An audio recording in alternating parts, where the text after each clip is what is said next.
Hey everybody, this is Dusk for Dusk-to-Dawn Gaming. Here's some more Grixis standard action. Last time out, we played standard. We played sideboard MTG's Grixis mid-range list. This list, however, is one we've played a little bit before. This is Todd Stevens' 5-0 list with Grixis Control. The main difference being the early plays. This list does not play things like Linsleeve Siphoner or Whirler Virtuoso. Instead focuses more on early removal into Doomfall. The main reason for this is the format has picked up in aggression. Mono red, green black aggro, mono red black aggro all have kind of picked up steam.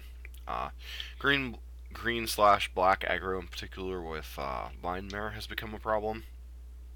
So these lists have kind of adapted to including Doomfalls in the main and some type of sweepers on the board to help deal with the card, because otherwise you're almost kind of dead game one to it without having Torrential Gearhulk or keeping your opponent's board empty into Doomfall.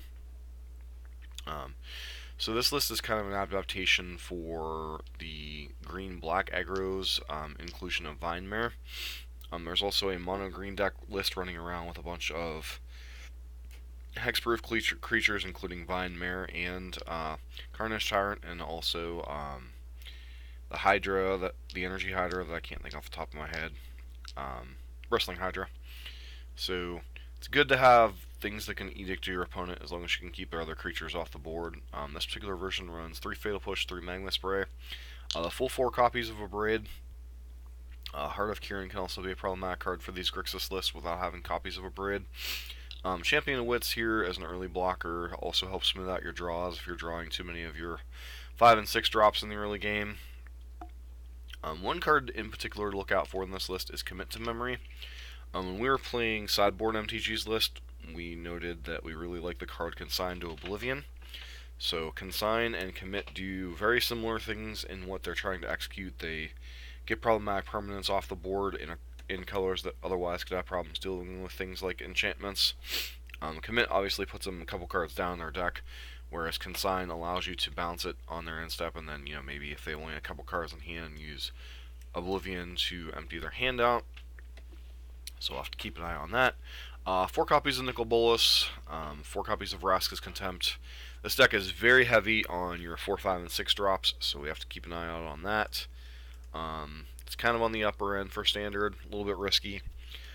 Obviously, Liliana and Scarab God need no introduction. Liliana with all these Nicol Bolases and Scarab Gods and Torrential Gearhulks and Champion of Wits, a lot of value to be gained here. And then one of Torrential Gearhulk, flashback all your Fatal Pushes, Magma Sprays, Braids, Vraska's Contempts.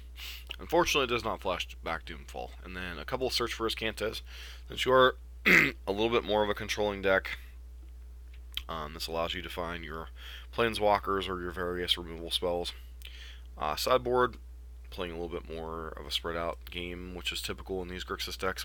Another Torrential Gearhulk, 3 Negates, 3 Duresses, couple Argyle's Bloodfast for the Agrandi matchups. Oldest Reborn when you're dealing against Planeswalkers and powerful creatures. Magma Spray as another hedge against the faster decks. Couple Sweltering Suns against the X3 decks, and then Hour of Devastation when you just need to clear out the board against things like mono green or zombies if they get beyond your Sweltering Suns. So fire this up in a league, get ready for a 2.5 3 hour grind fest, and hopefully we'll have a better result than we did with sideboard's Grixis list, which, going back, I definitely made a lot of misplays, so it's possible his list is still very good. But I think some of the matchups we got into weren't exactly favorable for Grixis in the regard that mono blue artifact list that we played against was particularly brutal.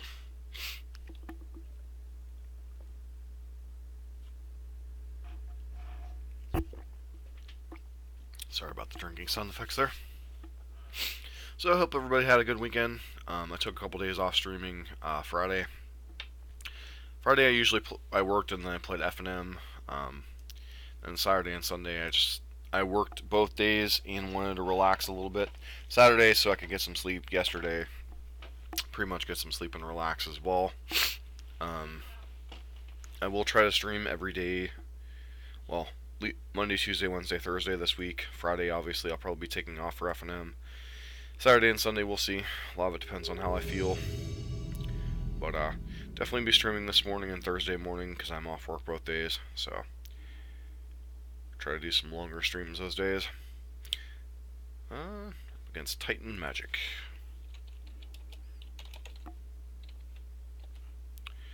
So we're on the draw. See, it is really weird.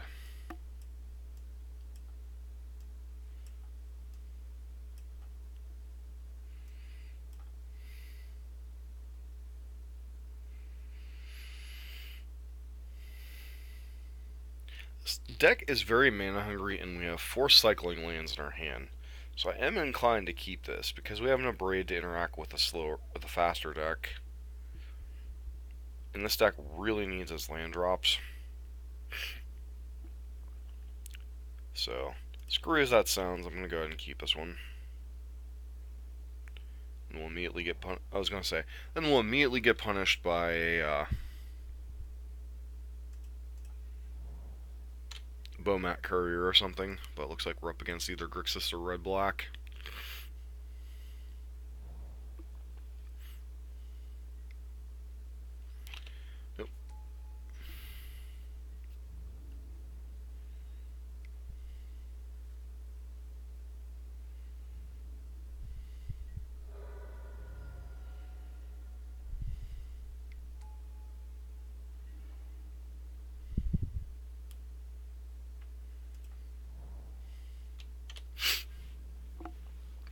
It's likely we're just going to Abrade something this turn, but wait to see what they play out here.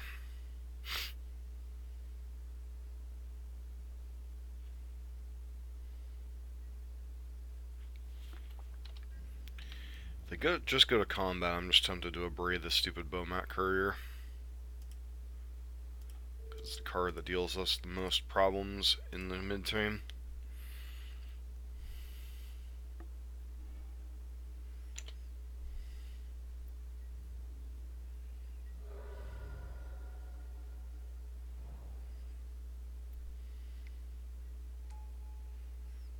Chain Whirler is Chain Whirler.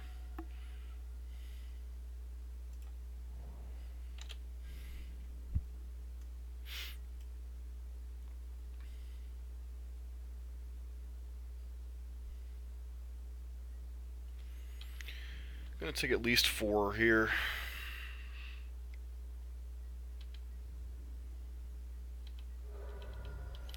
Hopefully they don't add anything more to the board.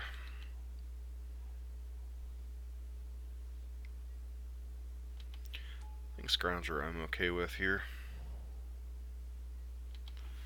Cycle one of our lands here.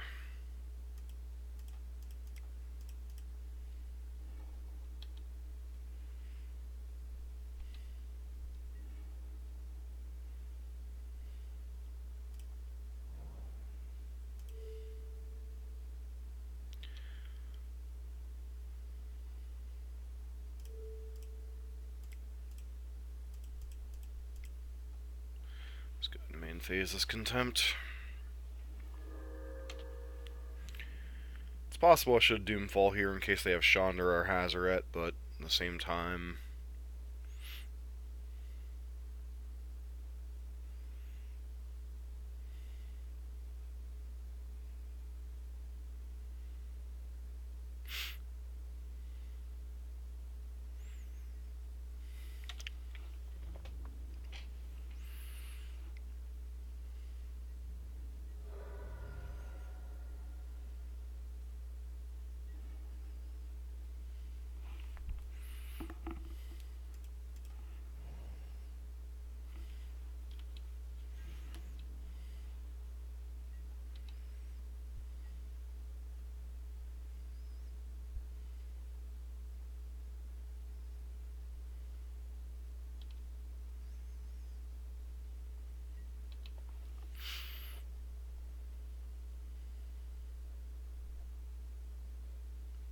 opponent's hand's gotta be like Abrades or something at this point. Abrades and Licensed Disintegrations.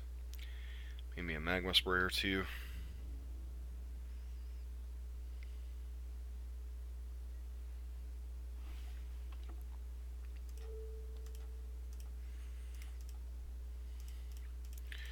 Good chance they're just going to removal spell to brick this. Yep. Alright.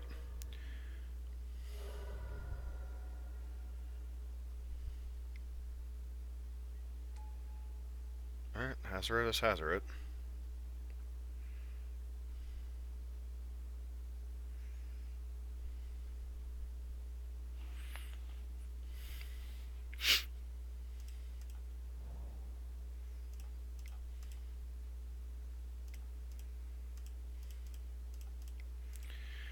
The Scarab got out to hopefully brick their turn, but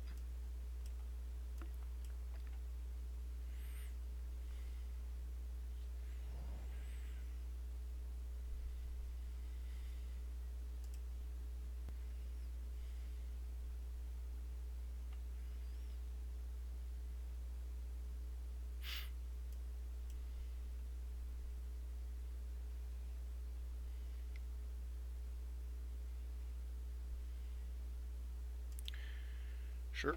Put this to a 1/1.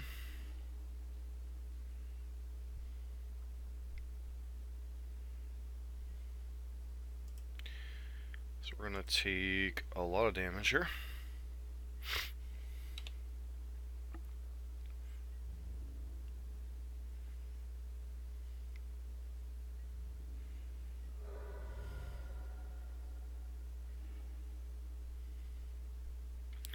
One, two, three, four, five, six.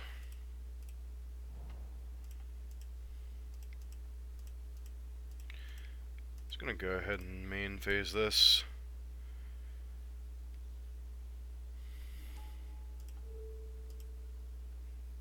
Play around the ability for them to fling a card. And if their last card's a Braid, their last card's a Braid. It's kind of whatever.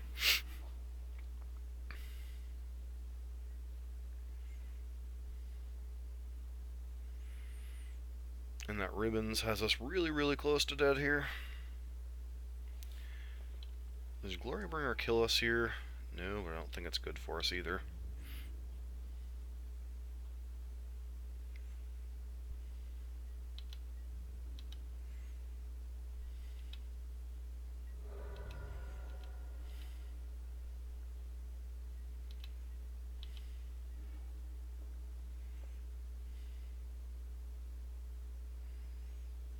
I think that Ribbons in the graveyard just kills us.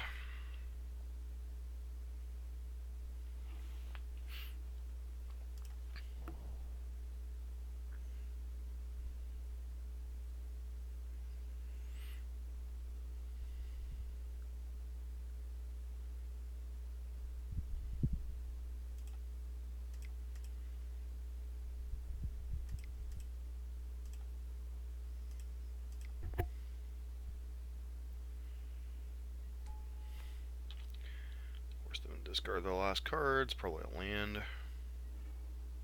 No, PNLR.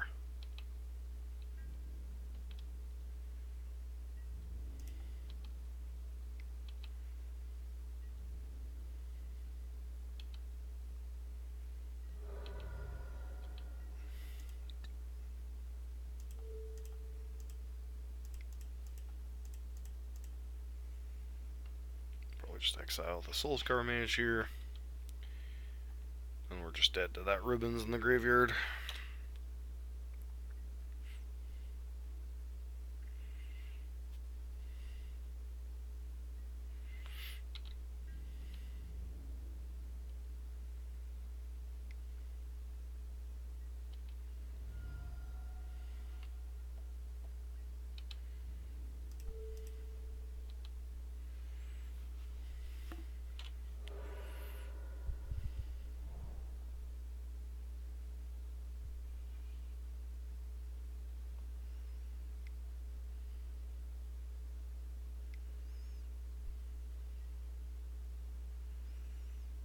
Yep.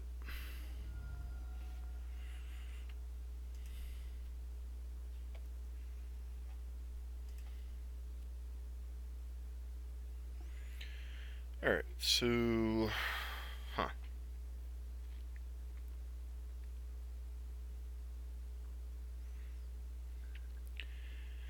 You know, I'm going to try a different sideboarding thing here. So what cards am I interested in bringing in? The Bloodfast are interesting in terms of what they're capable of once we get to a low life. The Hour of Devastations, potentially, and Torrential Gearhulk.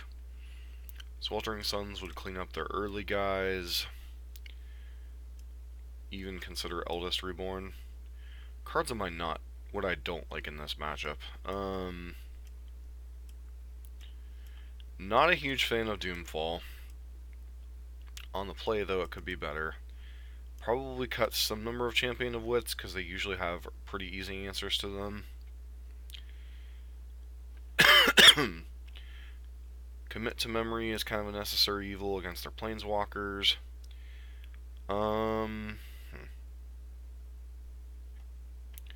Let's say it's these three I want to cut.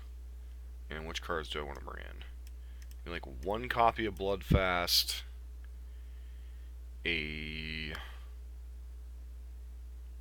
one Torrential Gearhulk on the play, and then one copy of Hour of Devastation.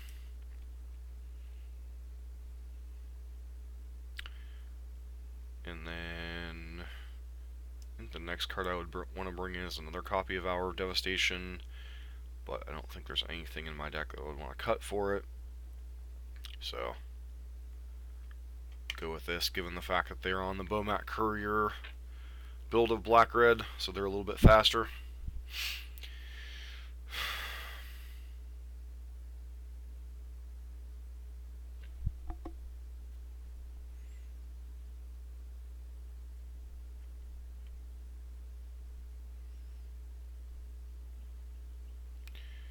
If we had more creatures in the deck, I'd be tempted to cut a Bolus for like a Sweltering Suns here.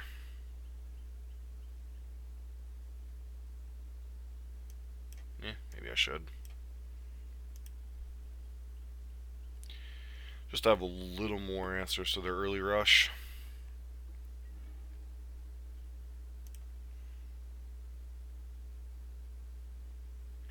Hand's fine. It's a little slow, but it's fine. So the funny part is, if they weren't running exactly cut to ribbons that game, we were probably in pretty good shape. I mean, we were at a low life, so Unlicensed Disintegration or something could have got us, but...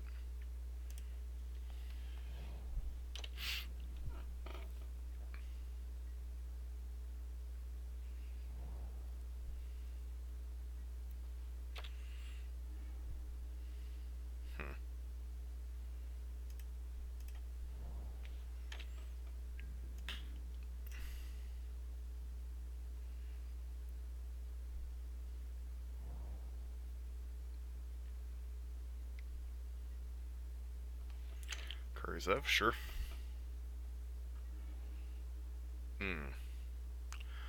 Awkward timing for Search for Azcanta.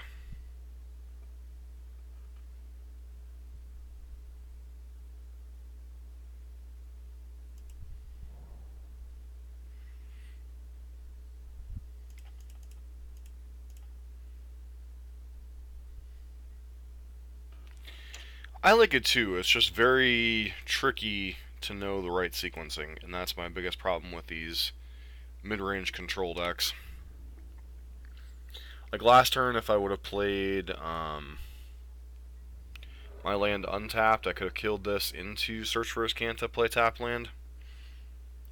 But the fact that our opponent doesn't play anything till after combat does kind of... Okay, P and Alar is a bit of a problem. See what the search reveals here. Yeah, I'll put that one in the graveyard. Another Search for Azcanta.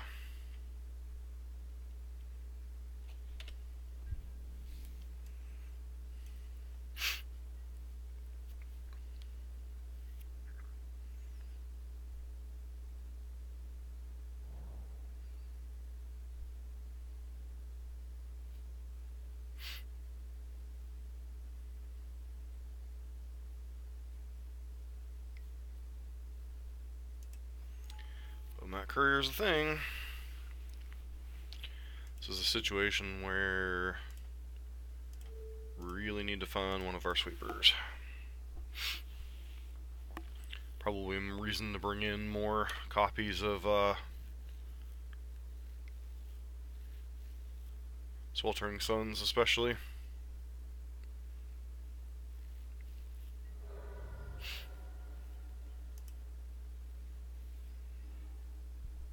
No.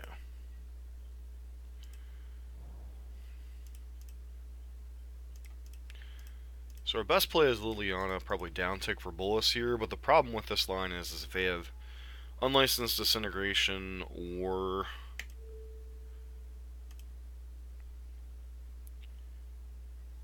anything really, we're in trouble.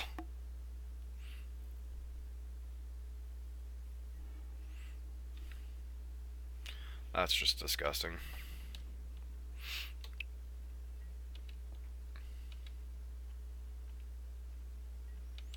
Get to bring back Scrounger.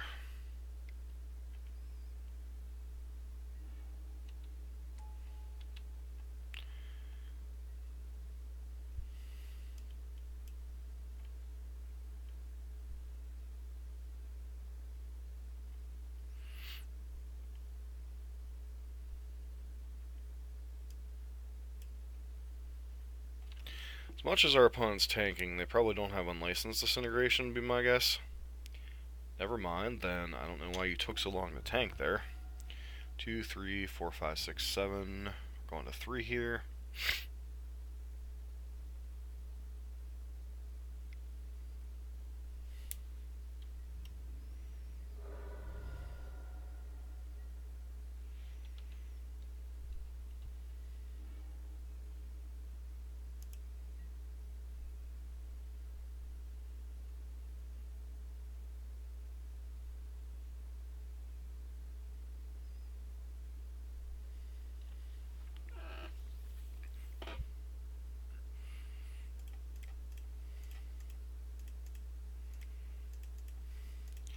Yep, should have brought in the other sweepers.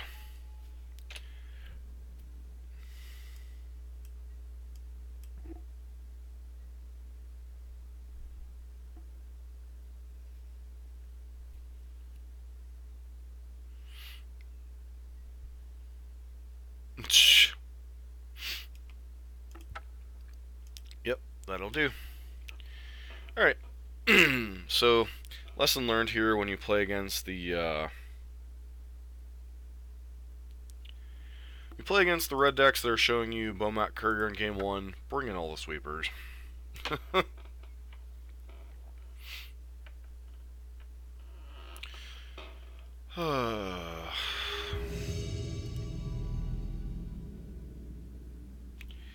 Yeah, I was just thinking they were going to go bigger in the post-board games, so I should have.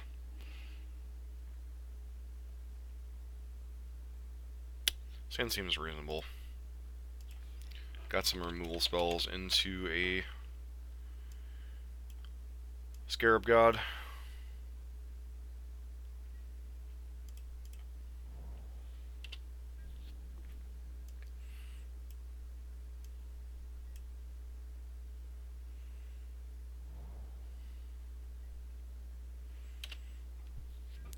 We're playing the Grixis Mirror.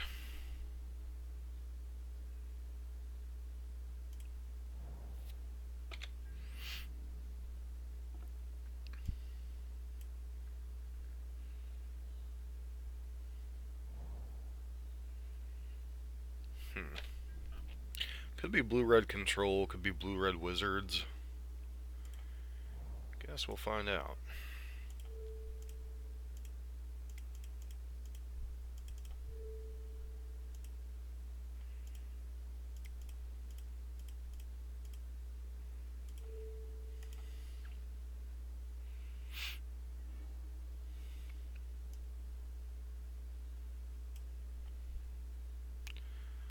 That's a hand.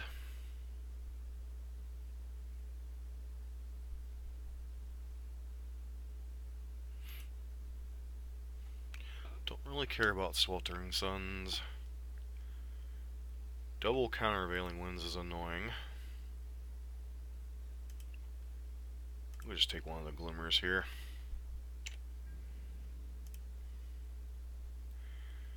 Red control it is.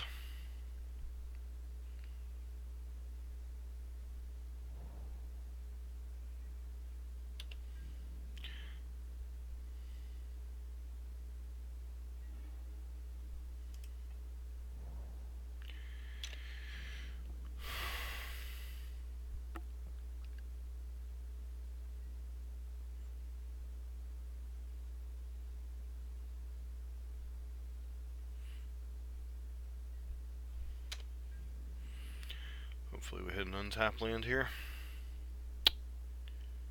We do not. Alright.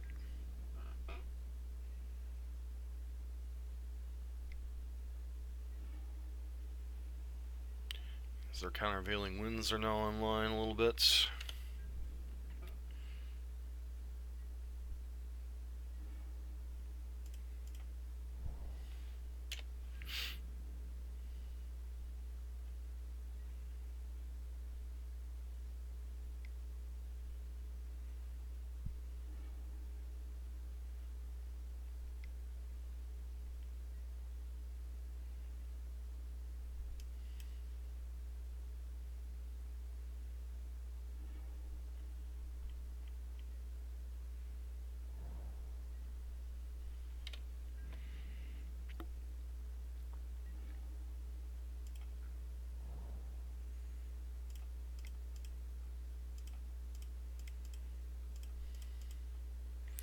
We know this is getting countered, so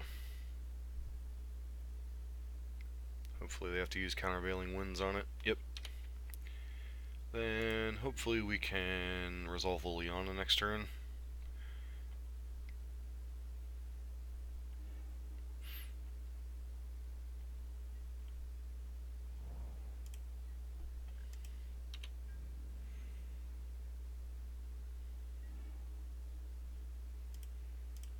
Unlikely to resolve, but I guess we'll find out.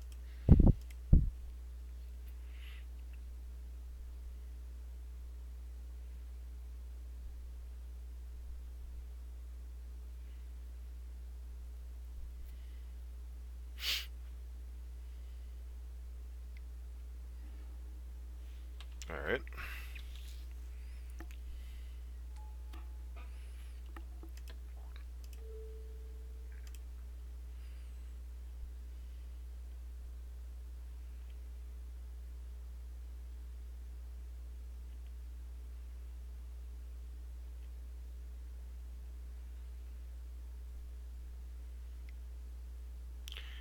Lightning strike to finish off my Liliana.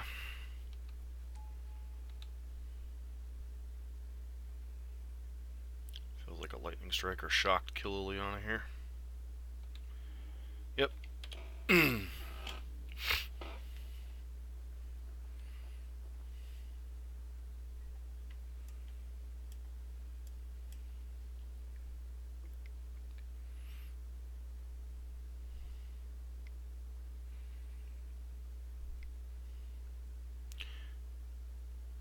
Tower, sure.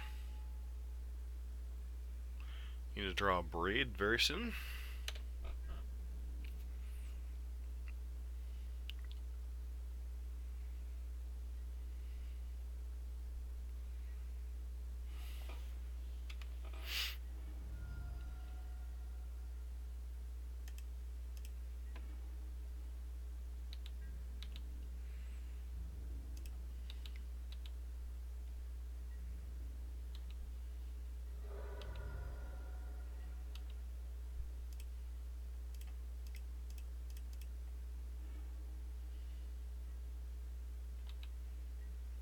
Pass here.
Still think Glimmering would have just been better here, friend.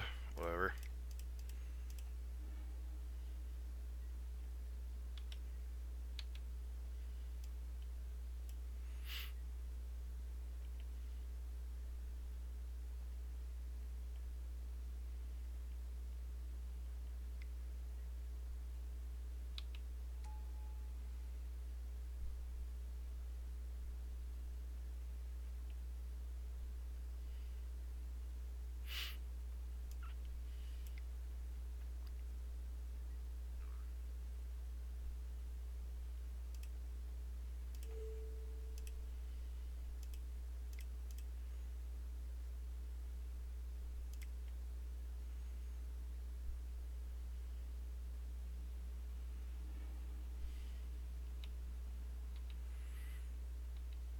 Means our opponent will have enough energy to kill this, but it's just gonna come back.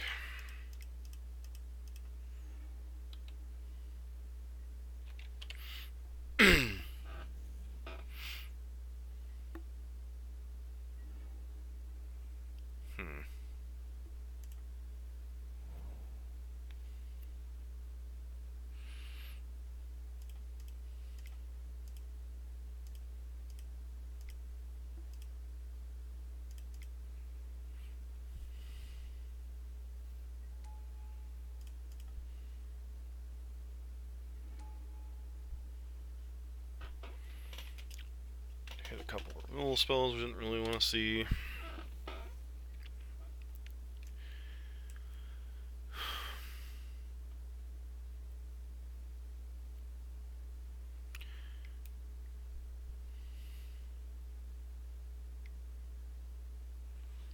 Alright.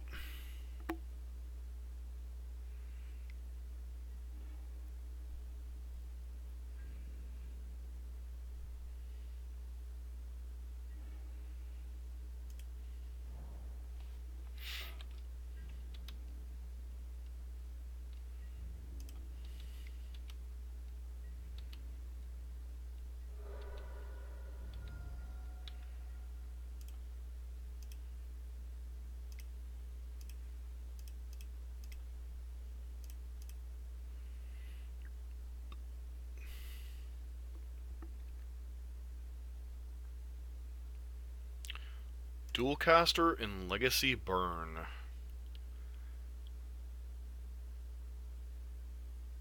What's the mana cost on it, Jankovic? Alright. Cards we don't want. We don't want our Fatal Pushes and Magma Sprays, most likely. Probably don't want Cast Down. Definitely want these Duresses. We definitely want these Negates and these Argyle Bloodfasts. Probably not, then.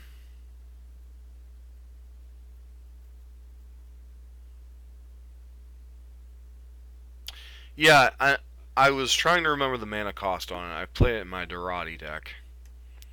And Torrential Gearhulk potentially.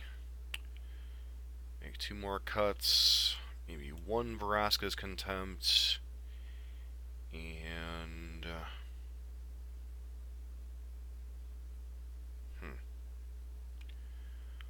one more cut, you say? No, I think 3 mana is too expensive for Legacy Burn, other than maybe Sulfuric Vortex, and even that I kind of question its effectiveness. But keeping in mind, I've only played like 5 matches of Legacy Burn, but it does feel like the format's too fast for Dualcaster.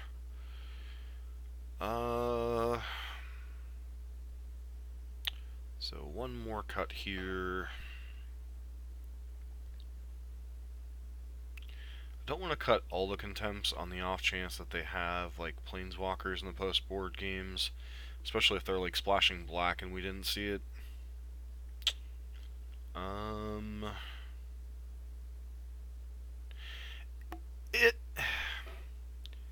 Maybe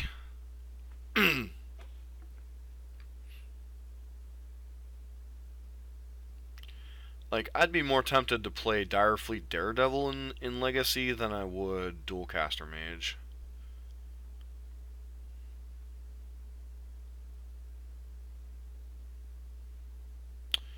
one more cut here. Is it just Champion of Wits?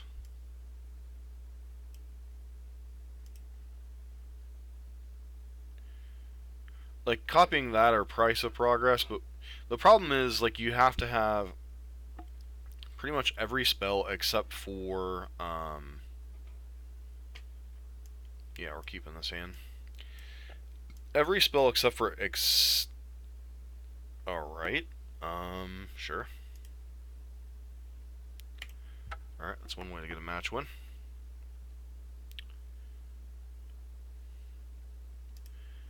But once again, Jan, I'd still rather be playing, like, Direfleet Daredevil in that case. You know? Just being able to flash it back from the graveyard. I'll be right back, I need to go get some more water.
Alright.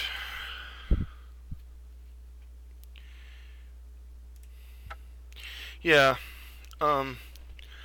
honestly, asking questions about Dualcaster Mage would probably be something more for Foz than for me. That'd be a card he would be more likely to be gambling with in Legacy than I would, necessarily. Because he likes to take weird, unique cards for a format. So, that'll probably be a question more for Foz when he's in chat, Jan, next time, than for me. Well, yeah, but Red, White, Death, and Taxes sees more play in Modern than in Legacy is the problem. I'm inclined to keep this hand. We're on the play, so we get to turn 2 search, turn 3 Champion of Wits here.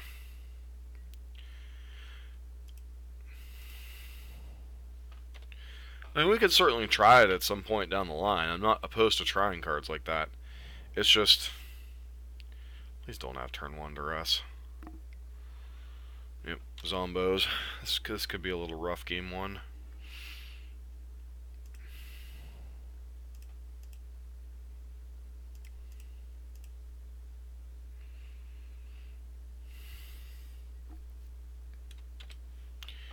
I mean, we've got powerful cards, but zombies can just get on the board so quickly.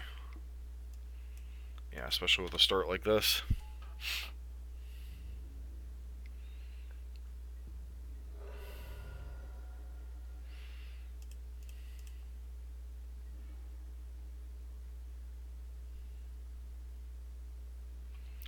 No, I don't think I'm going to put that in my graveyard, although it is a little bit slow.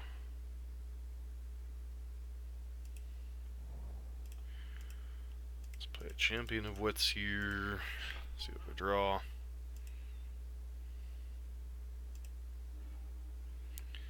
Liliana, Death's Majesty, and Commit to Memory.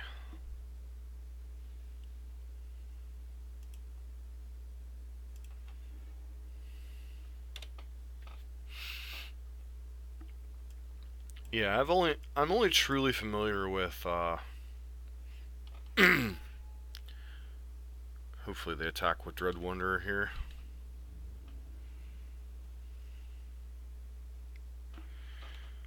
fair, Dread Wanderer can come back quite easily here in a couple turns.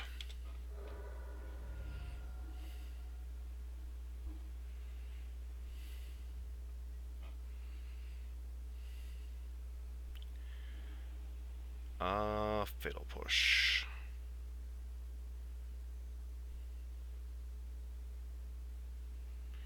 I think we're going to put that one in the graveyard for now.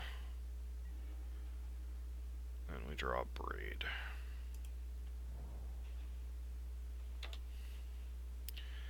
Just plan on using Contempt on this Death Baron.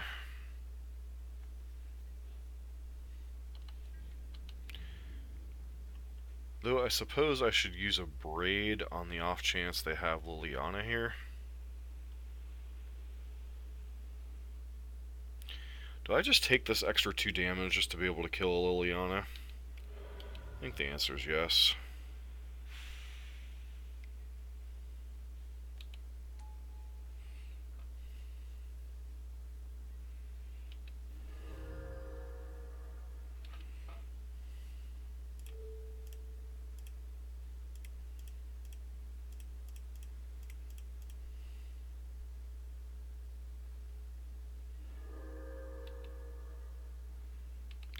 Yeah, the versions I've gotten from Foz and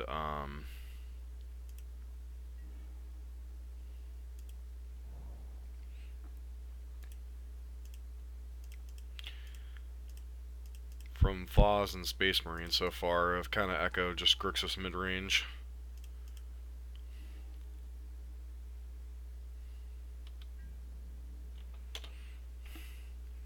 Still don't think we're in great shape on this board, especially if they go land into Mastery.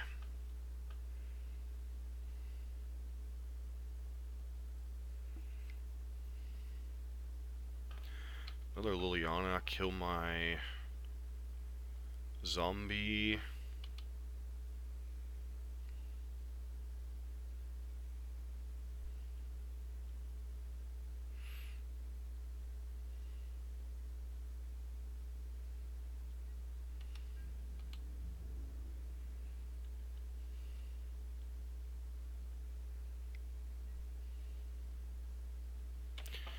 Liliana to 1.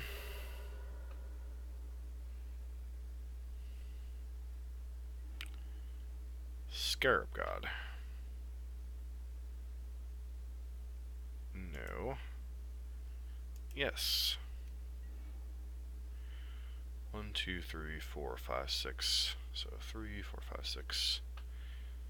Awkward.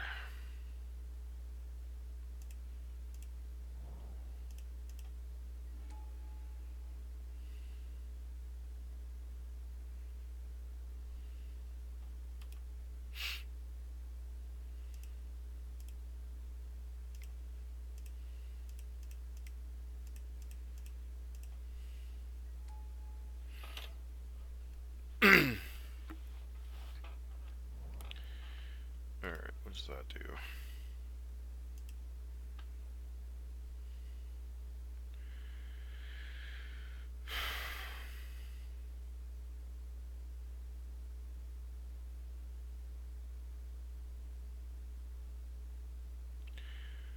We're close to stabilizing. Alright, for those of you that aren't familiar, in chat, we talked about last week Janjovic, Foz, myself, and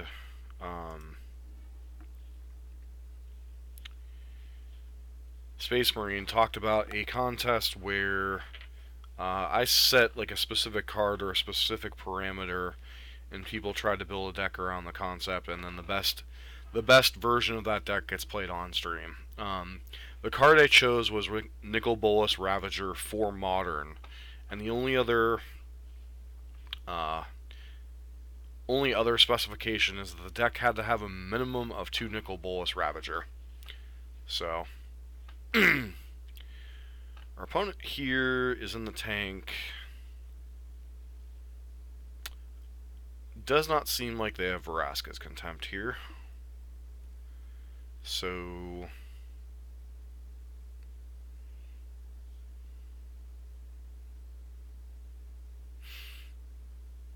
See how they go about trying to navigate this. I think things get better for us post-board, but hard to say given they probably have some amount of duress effects and such in their sideboard.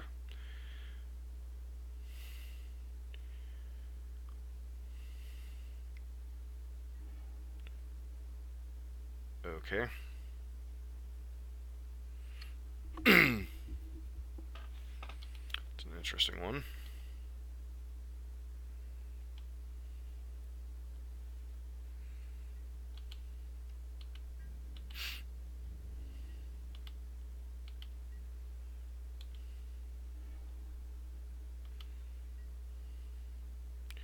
Doomfall, huh?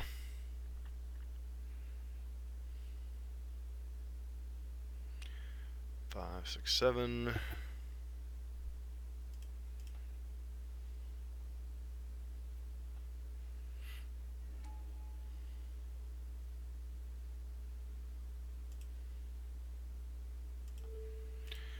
More concerned about what's in my opponent's hand right now. Like if they have a Liliana's Majesty or something here, we're in some trouble. Yep, another Liliana and Liliana's Mastery.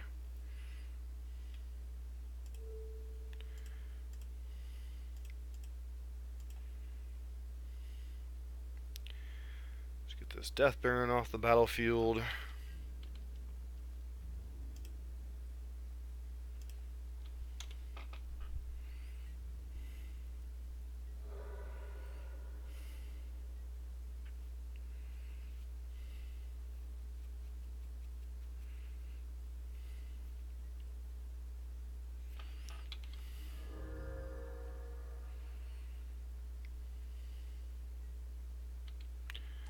Another Death Baron.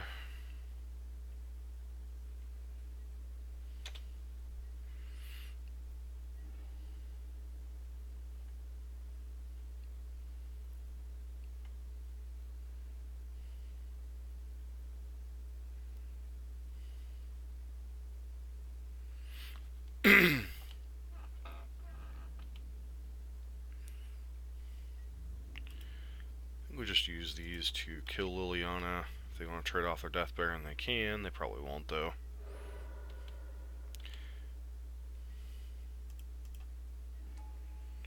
Do we hit? Still nothing of relevance here.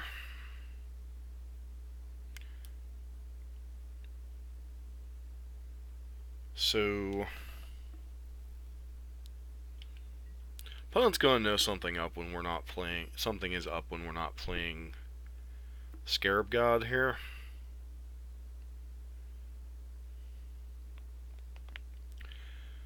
But at the same time, colors just go just got colors. Oh, as far as standard, yeah, I don't think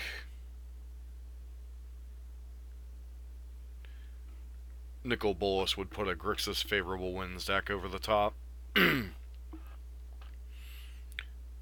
only thing I could see would be like a Grixis mid-range list with like Sarkon and the dragons, like Nicol Bolas and Glorybringer.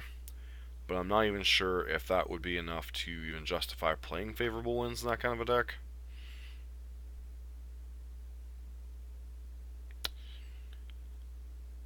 Mantis Rider and Lightning Angel. Yeah, there's already been a few, I think primarily... So our opponent's tanking, they probably...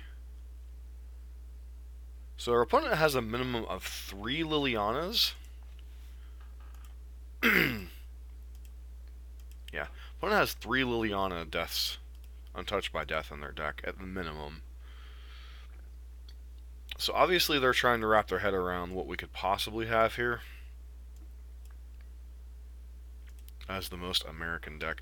Very, very true.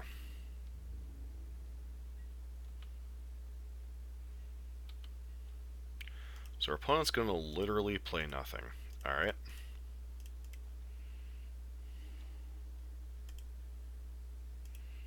Not exactly what we want to hit off that, but, you know, whatevs.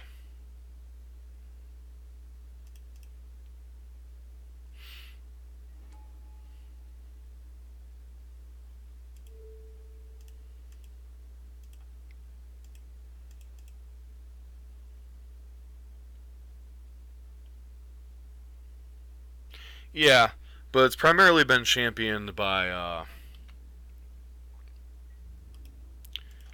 Seth, because Seth, probably better known as Saffron Olive.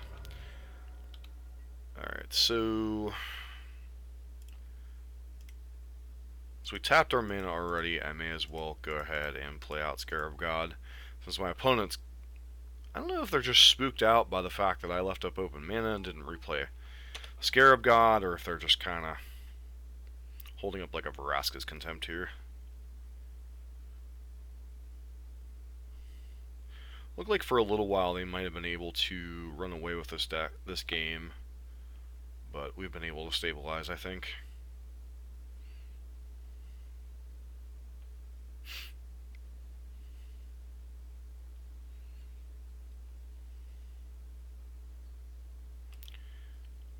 Don't think Memorial to Folly would do enough here. What do they put back? They put Death Baron to its owner's hand? Alright.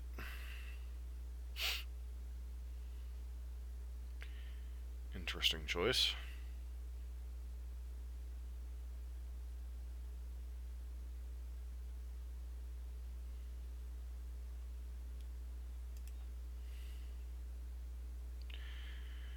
Alright. So, zombies. Kind of tools does our brainless friends been playing lately? Zombies has not been performing very well, has it? Lord of the Accursed for Liliana. That version wasn't even playing Liliana in the main.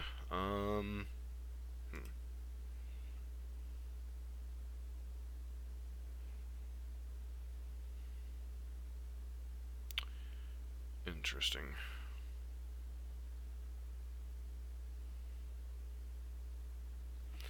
So I definitely want the Hour of Devastations and the Sweltering Suns. And probably Magma Spray. Commit to Memory is probably a little sketchy, though answering their Liliana otherwise might be a bit of an issue. Probably cut one Champion of Wits, and maybe a Fatal Push here, because the cards we really want to kill are their lords outside of their first couple of 1-drops. And then bring in Gear Hulk and cut a Bolus. Try it like this.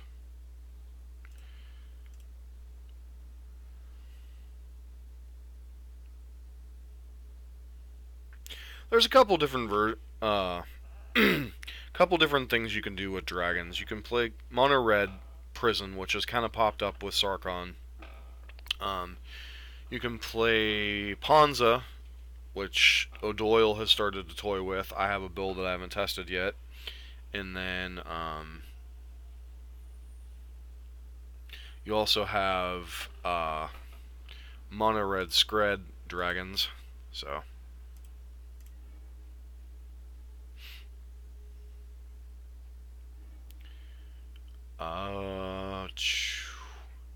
no way I can keep his hand right. His hand isn't any better.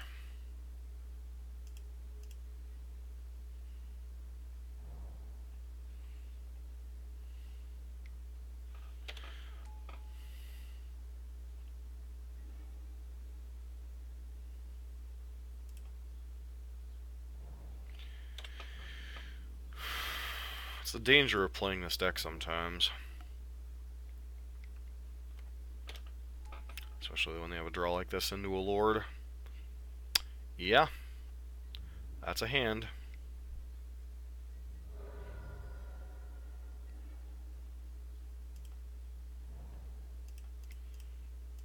Probably taking 9 this turn and need to find... Almost immediately need to find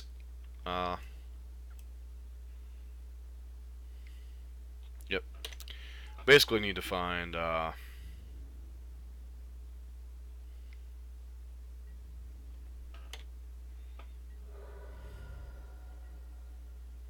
Sweltering Suns here or we're dead.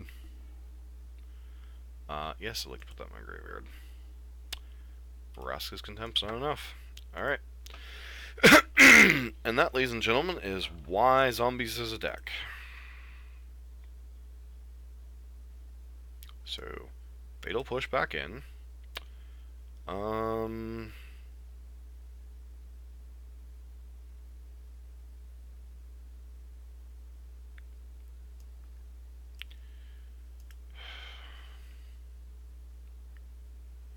Really don't want to get blown out by Liliana's Mastery, but am I playing for too long of a game?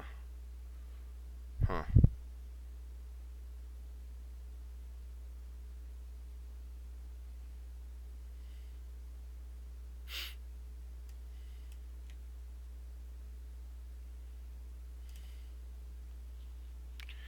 Yeah, that was definitely their not draw.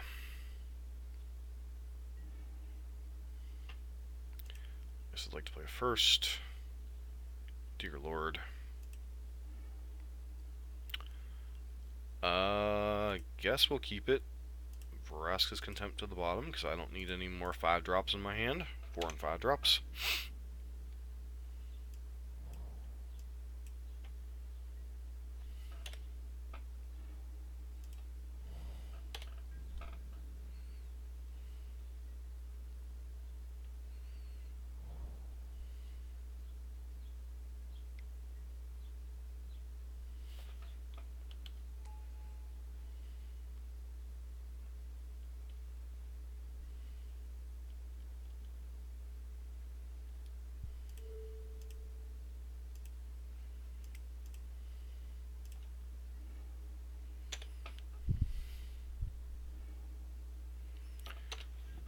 I guess if we're not going to draw lands, we want to draw removal spells.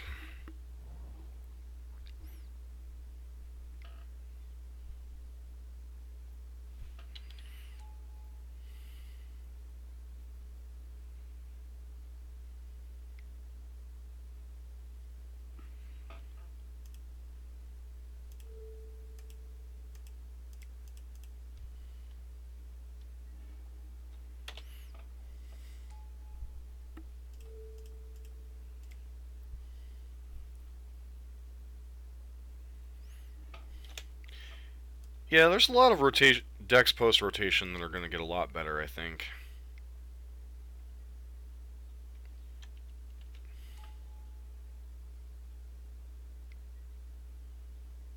Double Graveyard Marshal's a little rough.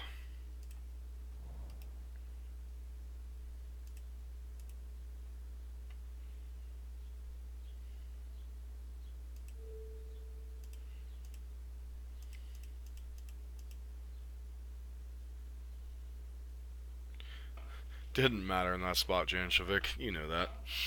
I think we're kind of on our way to going 1 and 2 here, unfortunately.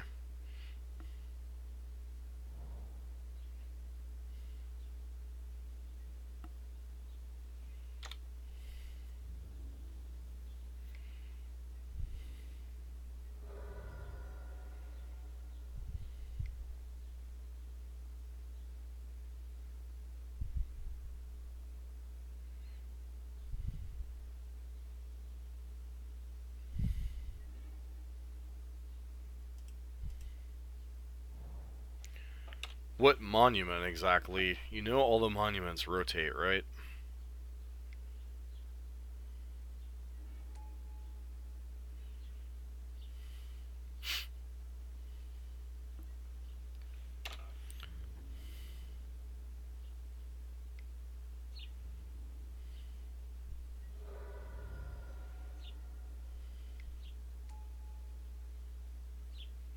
They all rotate. They won't do you any good.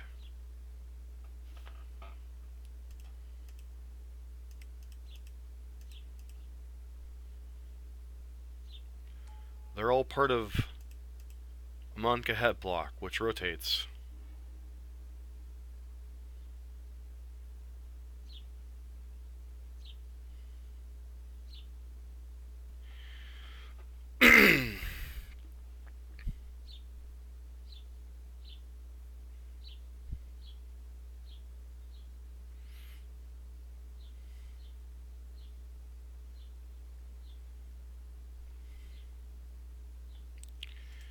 Ditch Scarab God and... Huh.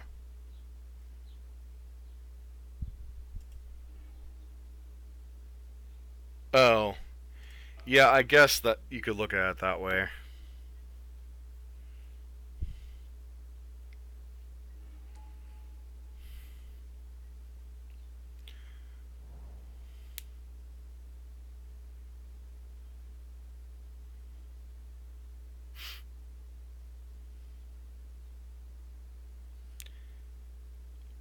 Oketra's monument itself, though, goes away, fortunately. If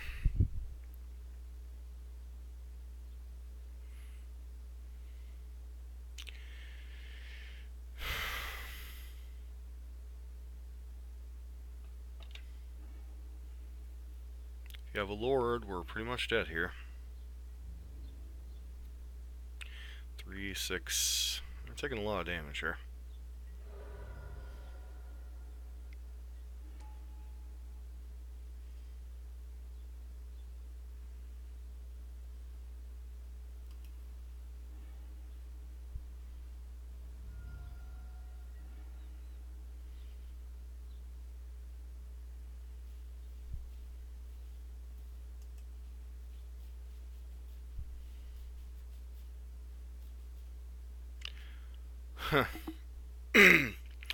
Well, that's a kick in the... You know.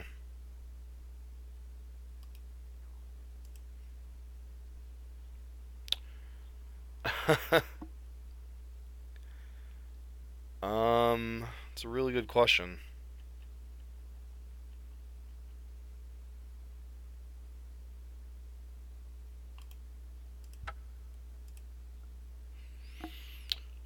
Wow. It's a heck of a card to lose to go 1 and 2.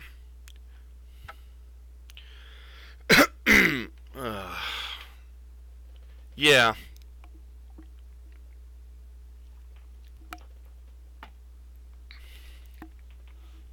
Well, the thing about Liliana is, if I would have cast Sweltering Suns that turn. So if their last card was like Liliana, and I draw a land on any of the next couple turns, I get to Liliana downtick, bring back either Torrential Gearhulk or Scarab God, and kind of go nuts that way. So Plague Belcher was like randomly the one of the cards in their deck that just kind of boned us there. So, I mean, the return half would have gotten either Scarab God or Torrential Gearhulk, which would have been annoying. But no, I know what you're talking about. I'm just saying we probably could have dealt with that Liliana, but that last wave of just nonsense was just too much. So, just want to thank everyone for hanging out this morning, playing a little bit of Todd Stevens' Jeskai list. These games feel a little bit better than the some of the matches we played with the mid-range list, but still, I mean, the games are all close. They're grindy. Well, except for that one game where we got absolutely steamrolled by zombies on turn, 4? Guess I like to play first. Sure.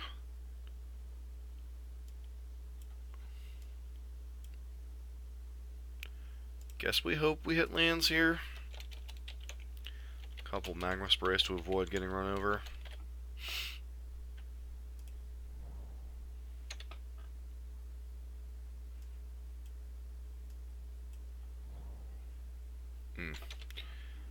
Never mind, we're not getting run over this game, but we still might lose.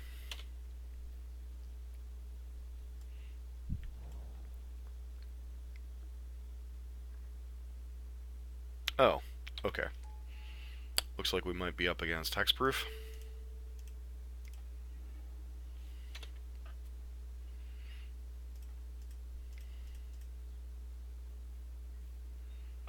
Hopefully this search will find us some lands.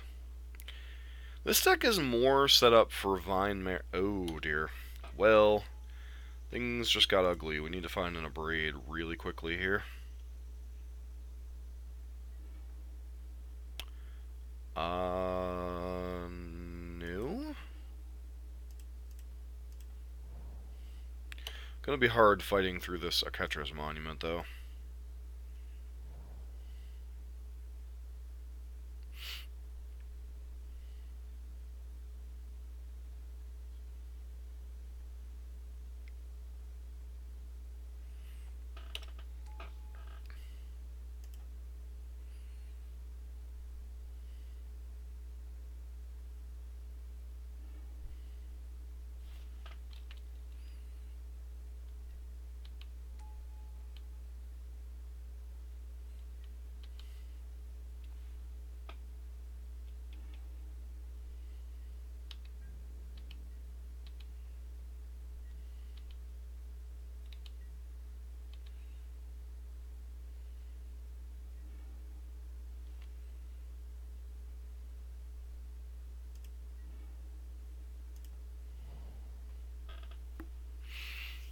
I guess we gotta go with Bolus here.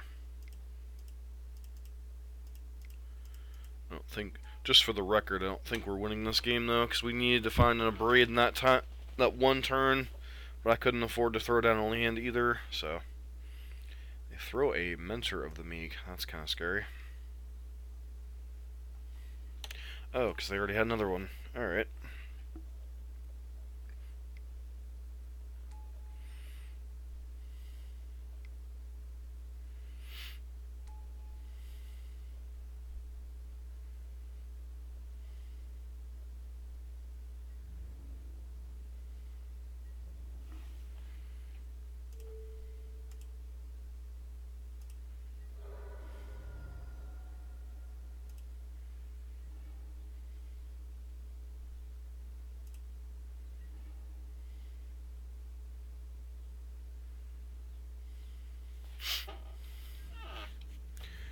I think we are too far behind though.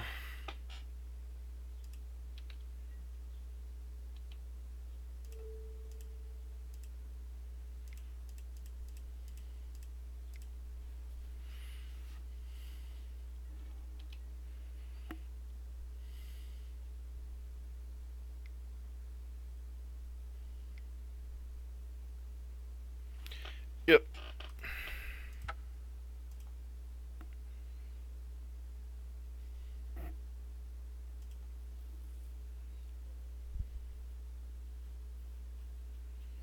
Yeah, I bet. Alright, so definitely want the Sweltering Suns. Definitely want the Hours of Devastation.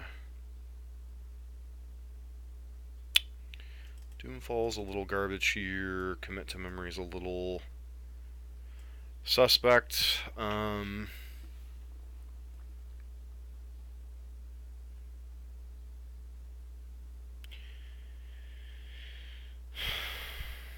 The question is do we want duresses or negates specifically for their cards? Because otherwise, the cards are so garbage in this matchup.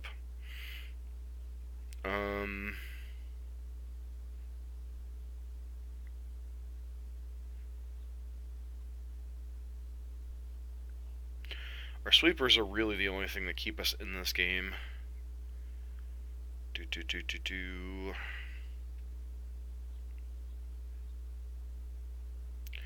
Trying to think what would the right card to be to cut for them even. We got Liliana and a Champion of Wits for a couple copies of Negate.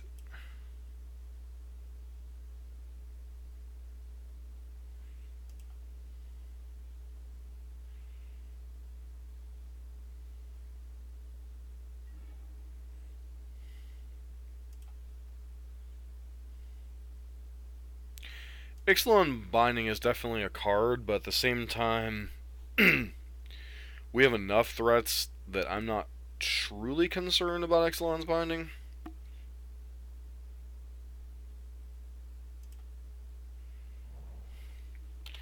Like, most of our threats other than Bolus are only 2 and 3 ofs, so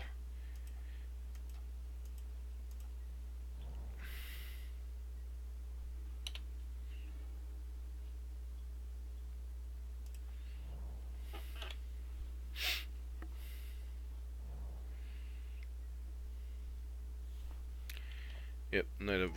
I'm okay with a Knight of Grace going ham for a turn or two. I'm not wasting my Abrade on Knight of Grace until we see if they have a monument here on 3.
Alright.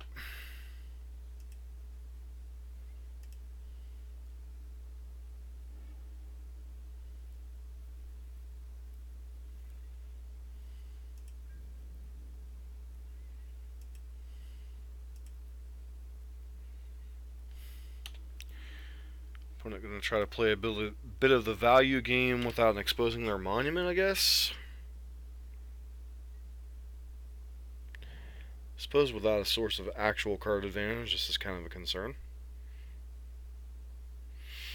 Gain 2 life, draw 2 cards. I do have enough value creatures, they might actually be able to do this in this version.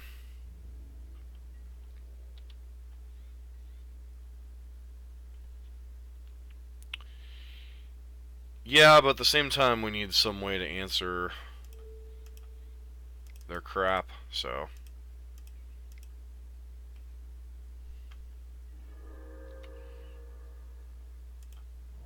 do need to find one of our own sources of card advantage here in the short term. Would have been nice to like land a Liliana or something in this spot.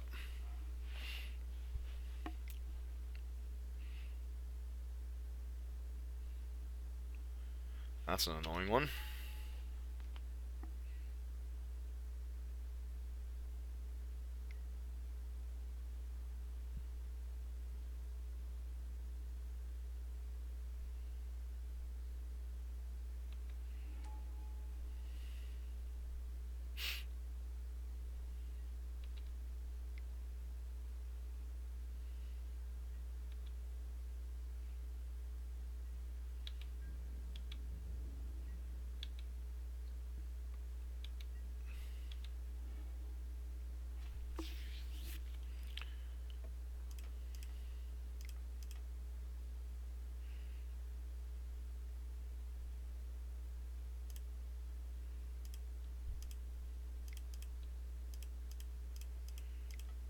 Let's clean up their board.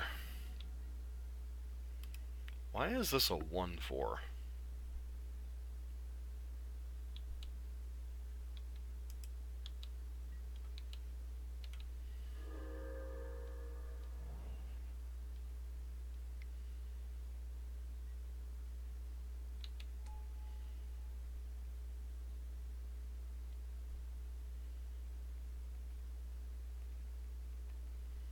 Yeah. Oh, a push target. So our opponent's going to get one trigger out of this, which is annoying.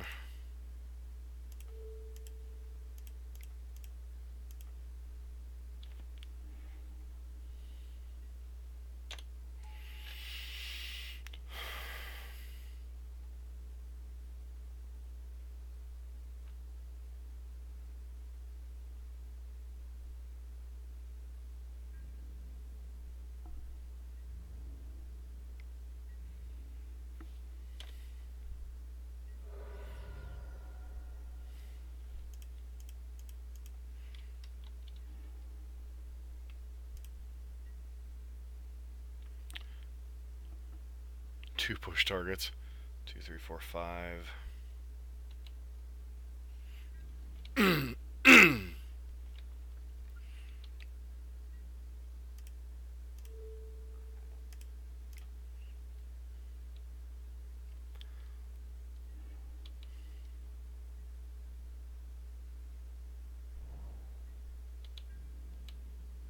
Oh, I intend to use the pushes here. Both to flip my Azcanta and to...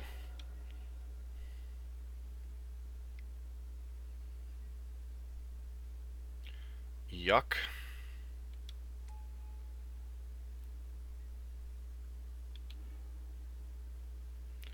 You get a plains.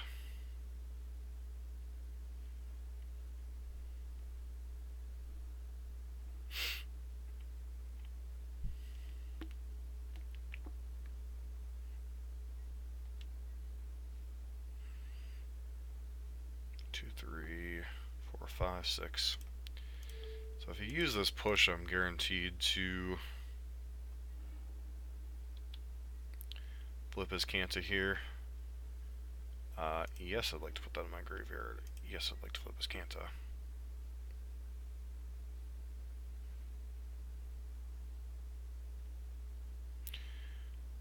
So I need to try to find absolutely nothing, I guess. Okay.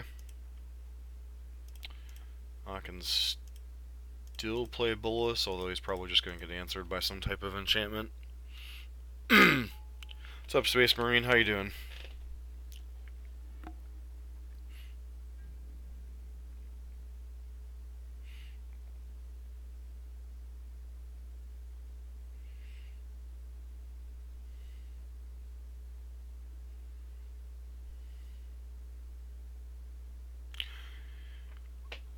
The more I play these Grixis mid-range lists, 1 and 2, we lost to red-black being red-black.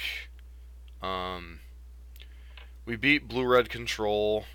Lost to zombies in game 3 because they had a Plague Belcher instead of any other normal zombies card. We lost game 1 of this matchup because they went too wide and we don't have any sweepers in the main deck. And then...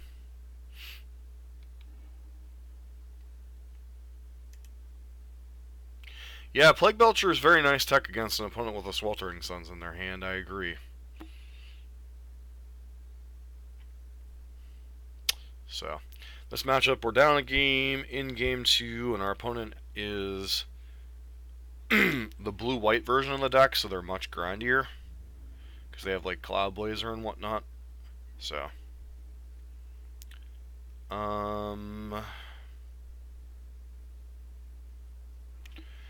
So, I guess...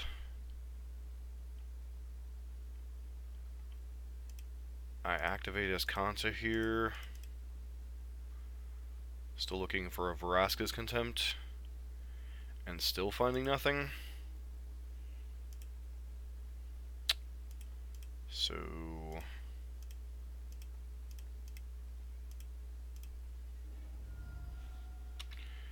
use Bolus to kind of keep Karn in check, but not really. Now they either get a Monument or a Cloud Blazer. Yeah, if they get a Monument here, this could get really ugly.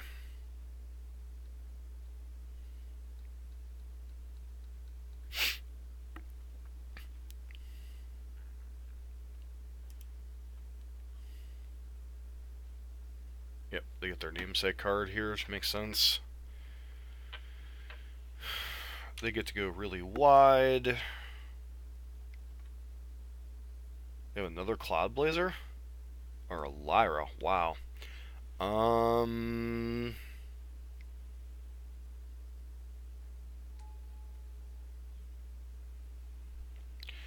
don't think the Grixis, hey, sure, we did bring in the Hour of Devastations here.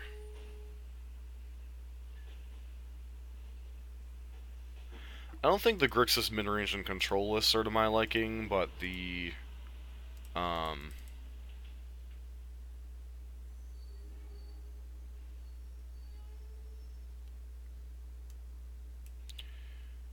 Alright, so we take the Vraska's Contempt here. Sucks that we have to bottom these other cards. Try to Contempt your Lyra.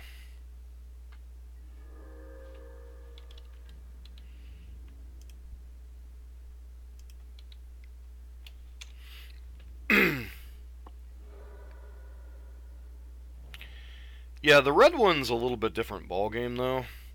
I'm really hoping they tap their Scavenging Grounds this turn. They have another Lyra. That's going to be a little rough.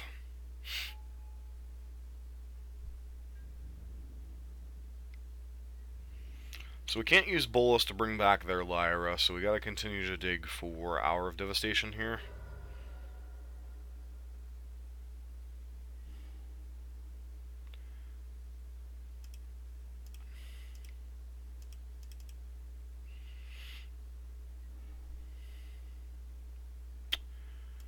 Liliana Death's Majesty, Liliana Death's Majesty, Magma Spray.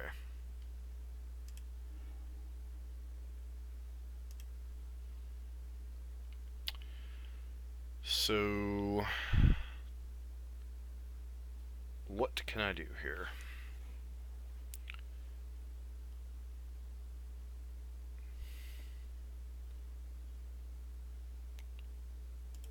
Guess we start by killing the Mentor of the Meek.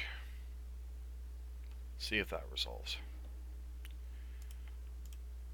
Play out Liliana, tick her down, and pray to the Lord Almighty we don't hit one of our...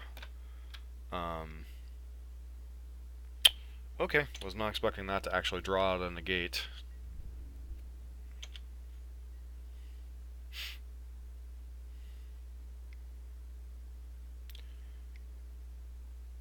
Ixalan's Binding.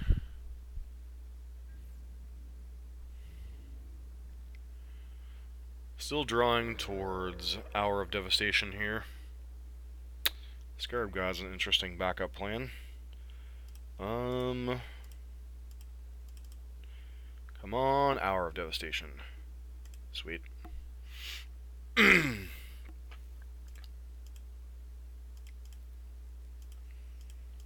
they have negate, we're dead. If they don't, they're kind of out of resources. All right.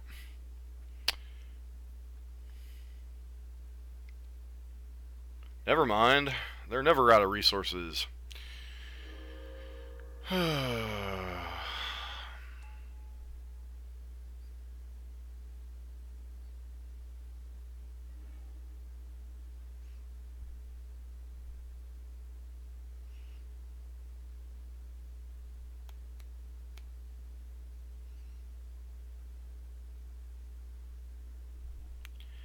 Yeah, blue-white always seems to win, doesn't it?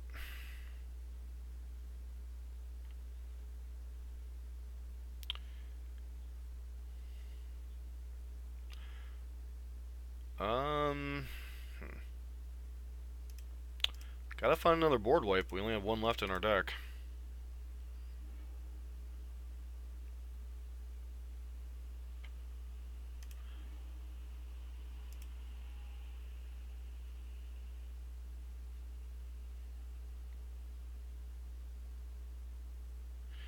We can't, Janshovic. They have Scavenger Grounds sitting in play. They have Scavenger Grounds sitting in play with 4 deserts.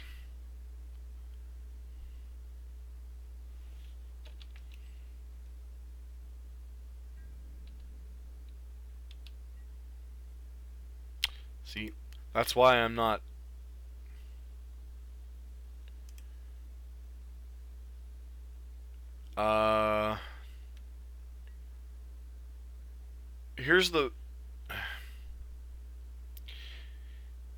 Here's the problem, guys. If 2 of these creatures get if either of these and one of these creatures get through without me killing one of them, we are dead. Because they have Shefet Dunes, and they'll likely go for it this turn. So if I tap out for Scarab God, we're just dead.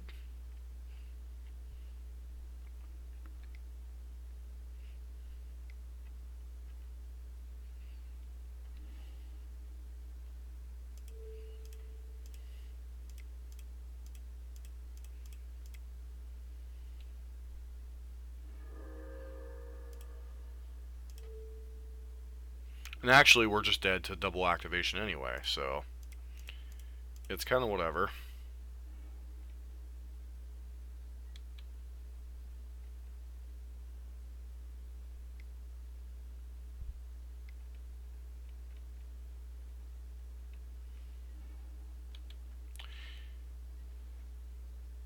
Because we're well, okay. We'd still be we would have been dead either line. Any line we took, we were dead to. Because okay, say I don't activate. Well, I have to activate as Kanto to look for the last hour of devastation. That's the biggest play here. So if I play out Scarab God, okay, I Scarab God, block Knight of Grace, kick down their flower. We still die to their 2/3/3s. So the only way we were getting out of that was Hour of Devastation. So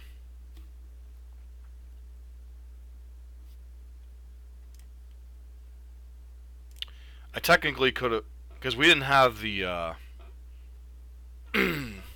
yeah. So from what I'm seeing,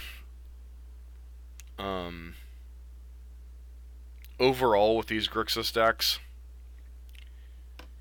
is, and maybe I'm just not playing them correctly. Yeah, I messed with this Kanto like 2 or 3 times. That certainly didn't help.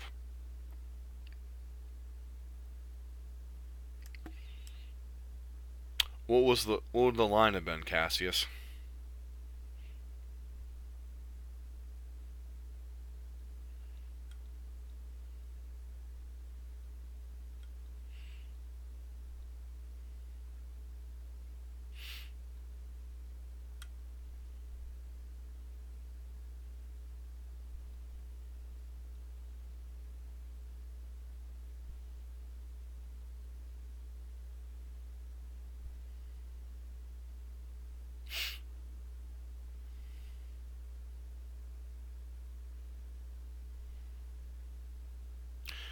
That means we wouldn't have activated as Kanto, though? Maybe. Because the problem...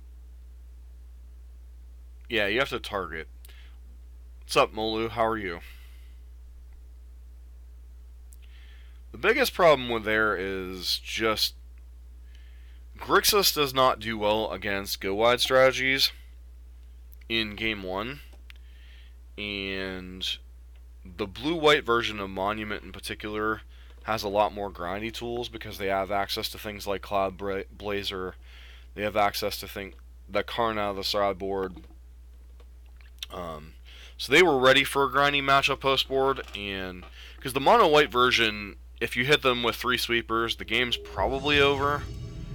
But the blue version with Cloud Blazer and the Mentor of the Meek and the Militia Bugler. Okay, so we're on the play.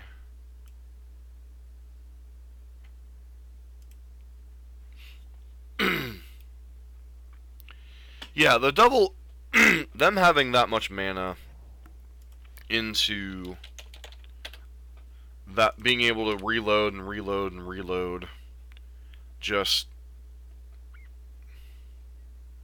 too much for Grixis to handle.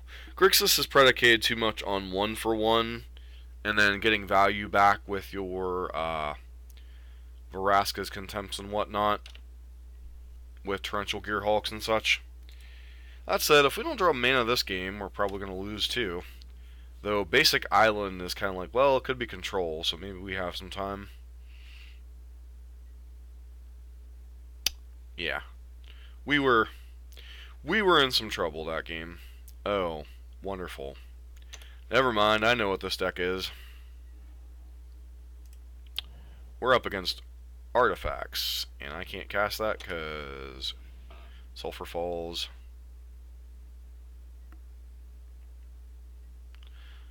Possibly. I mean, people will put up with results with it, so it can't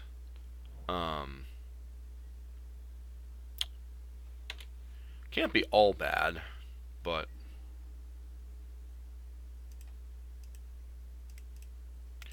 I think if I were to personally play Grixis in an event that mattered, I'd probably be leaning towards the red-black Splash Bolus version.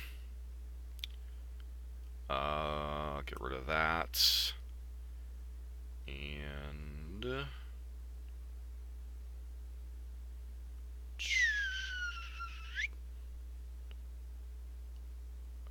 commit or contempt here? Probably contempt. Because I think we're up against the mono blue artifacts deck. So. No. Oh, never mind. It doesn't hit Psy. Wow. I should have gotten rid of cast down there. You're right. Yep. He's a wonderful.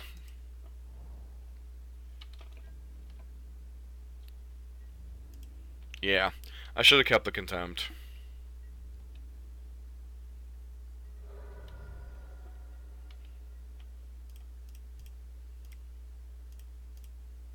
Probably gonna get this committed here.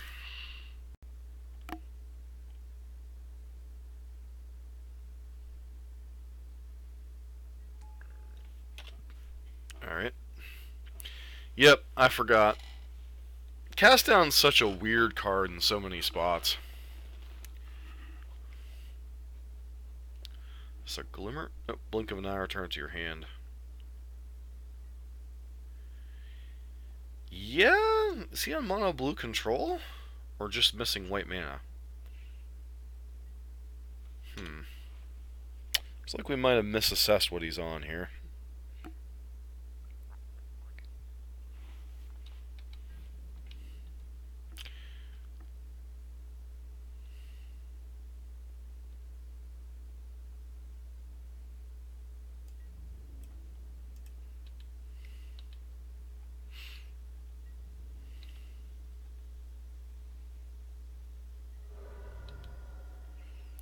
Guess we play Bolus and try to get some more info out of him. Though I don't suspect he's resolving.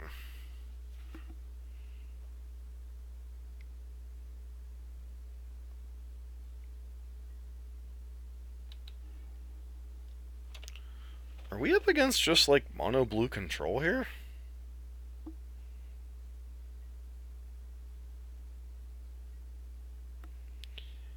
Yeah, I guess. I mean, don't know what else our opponent could possibly be on. I don't see how this deck could possibly survive mono red or red black.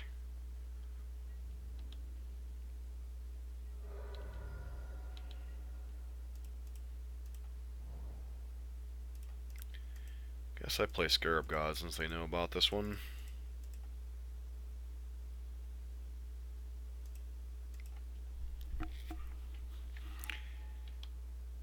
What on earth? Are they just gonna blink of an eye and bounce again? No. Alright. No. They're blue-black and didn't have black mana. Alright, that makes a little more sense.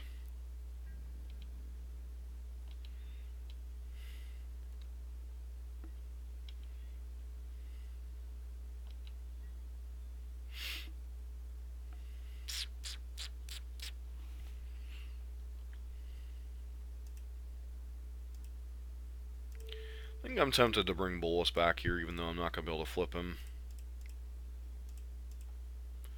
Just to get some more information about whatever the heck's going on over there.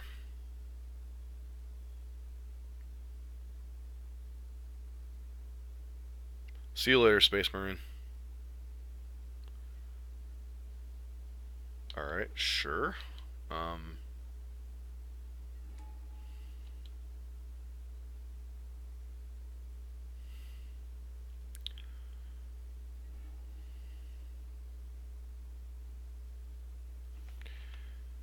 Oh.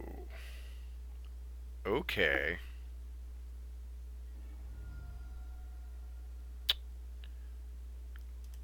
I kind of know what's going on now.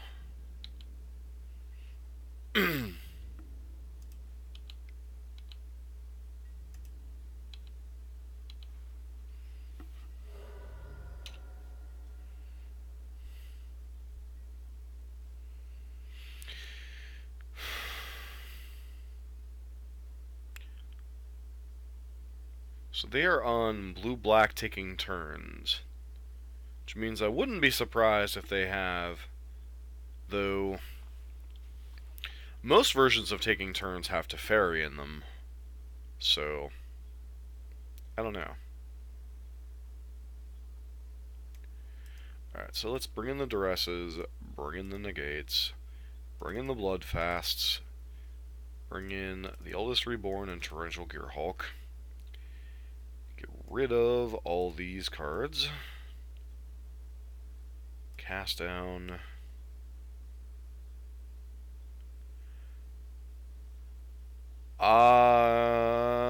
I'm guessing he is a blue-black or blue splash black control deck, splashing for black removal and then playing a bunch of counterspells.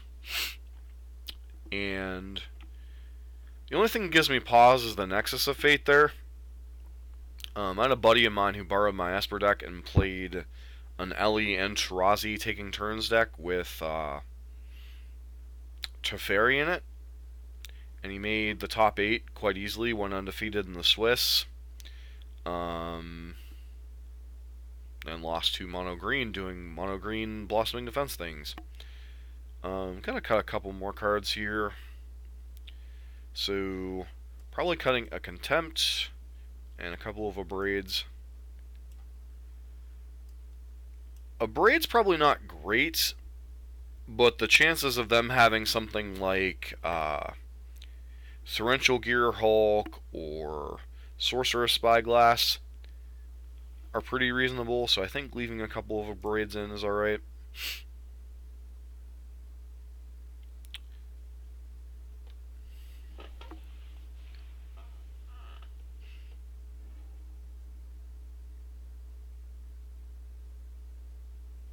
Sounds a little risky, but obviously if we hit our third land, these champions kind of fix our draw a little bit.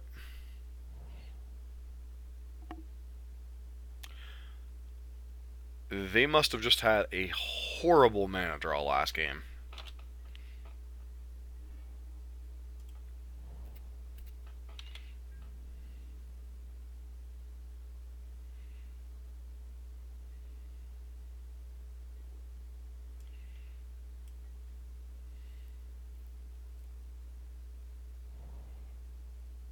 Wow.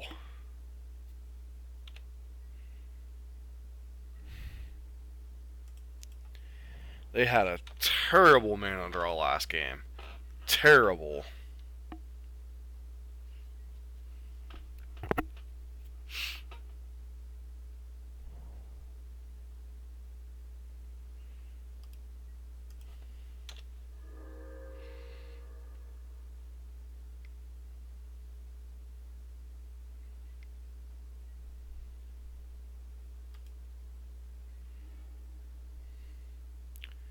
That's a card.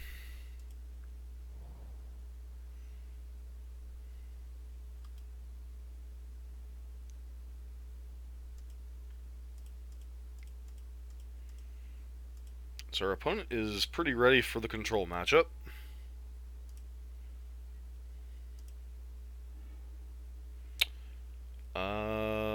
What am I getting rid of here?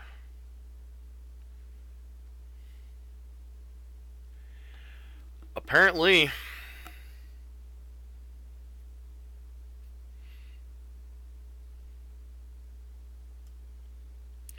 so I definitely want both the lands. Is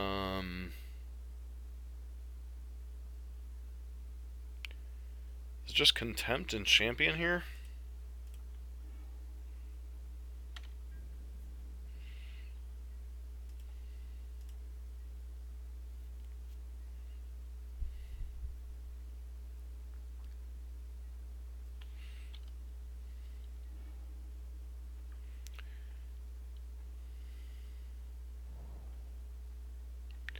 Yeah, if we can resolve both of them.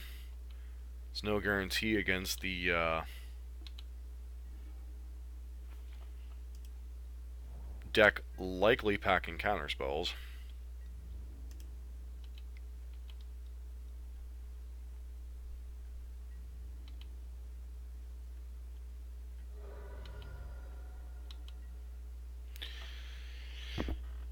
So do I jam Bolus here, or hold up commit, hope they tap mana, and commit this stupid Psychic Corrosion?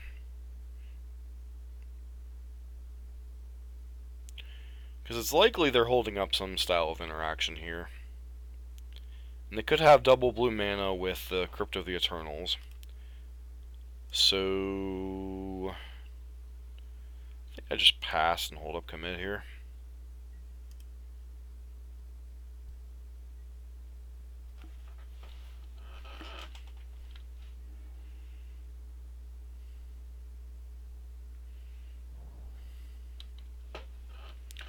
Alright, this is definitely in the bizarre bracket here, down at the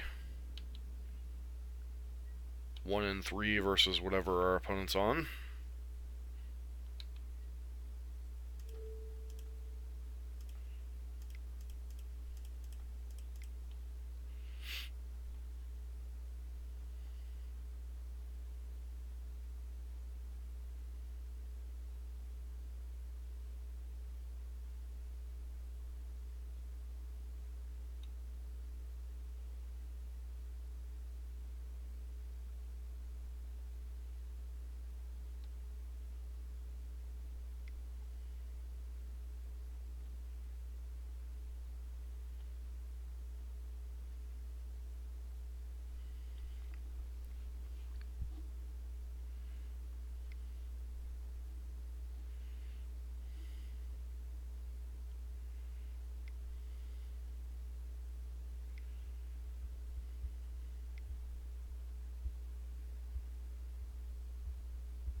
Are they glimmering in response here?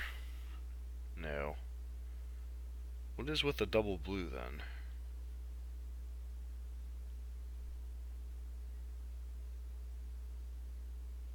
Blink of an eye, returning it to their hand. Alright.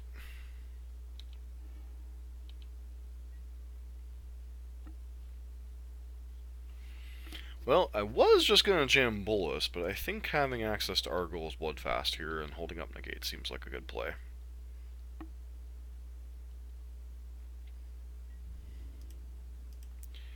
Yeah, I'm not really sure what's going on here down the 1-3 bracket, but we've definitely left the tier 1 decks behind. I'm going to say that much.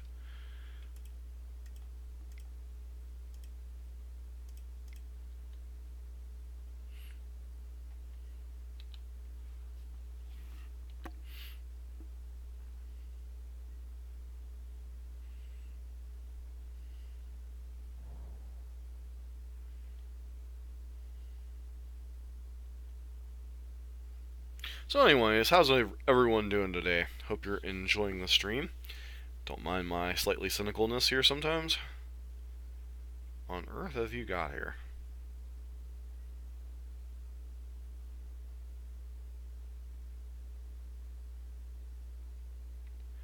Amulet of Safekeeping. Okay, I don't think I care about that card at all.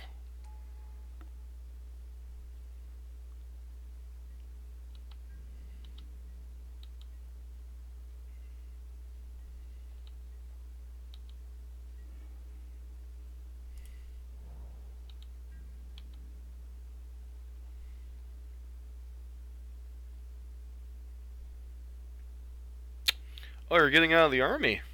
How long have you been in? Thank you for serving, by the way.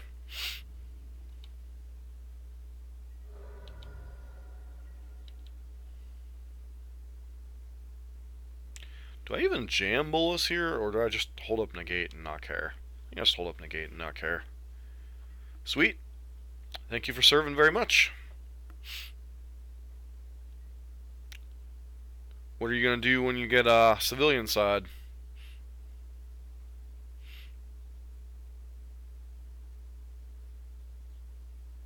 Are you gonna be, oh, you meant hold up Bolus and whatnot? Um, any idea what you want to go to college for?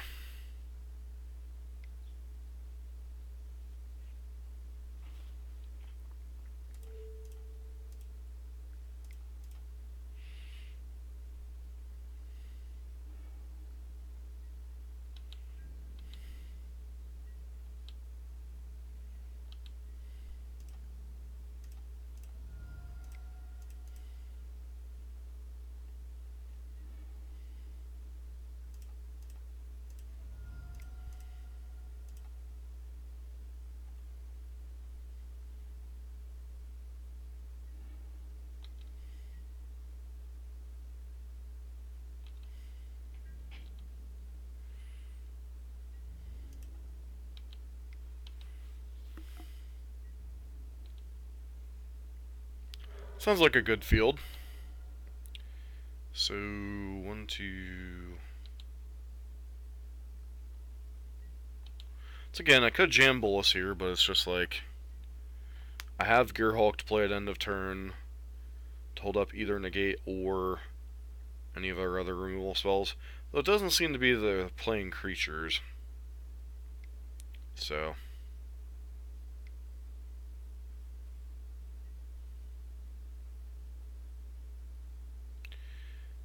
I think I just let Search go.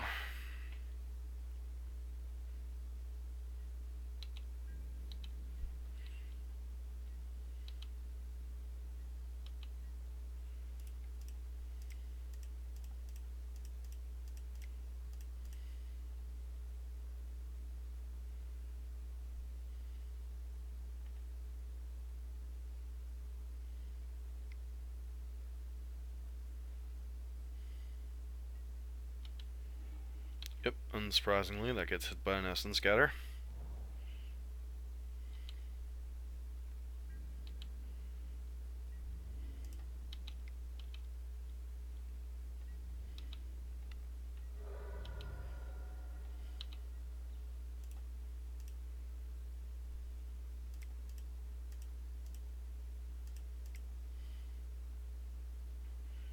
There's a Bolus.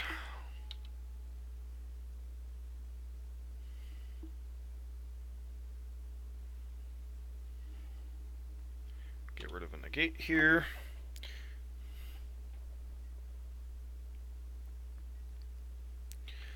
So our opponent's definitely in a counterspell heavy build with whatever they're trying to do.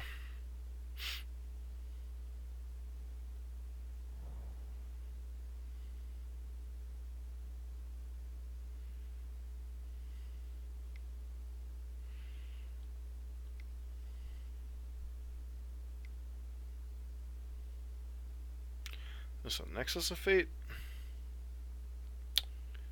Nicol Bolas God Pharaoh. Alright. See what you choose to do here.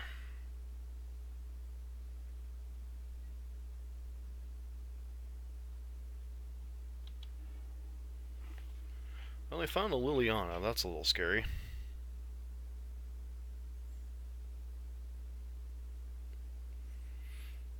Yep, that's going to be the play, but the problem is they're going to get Liliana back, so Eldest Reborn isn't going to do a lot here.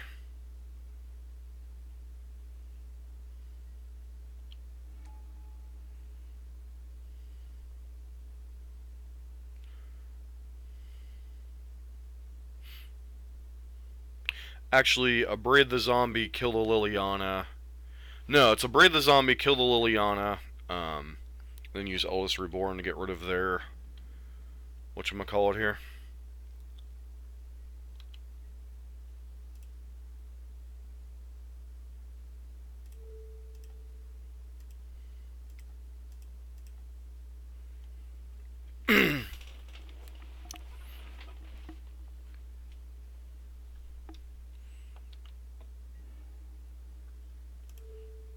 To rest for good measure.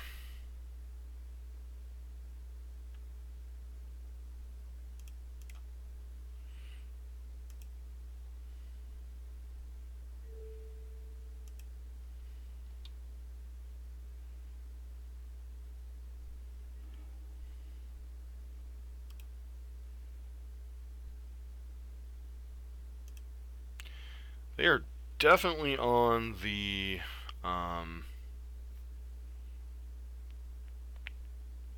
so which one do I take here is the question. Patient Rebuilding is obnoxious, but I think I just take Contempt here.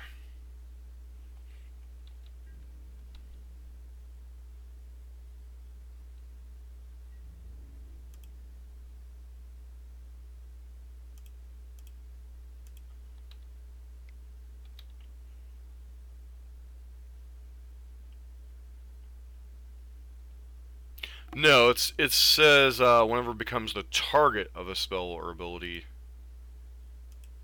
each opponent is not target. That's just a blanket effect. So this will get rid of the bolus here.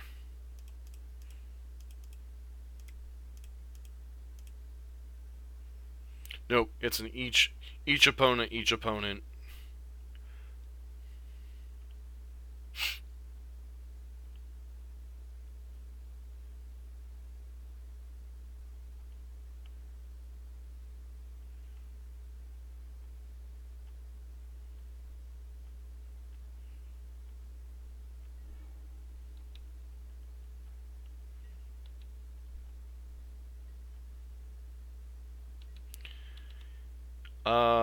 Yeah, probably. Depends on what they cough up here with Search for Azcanta.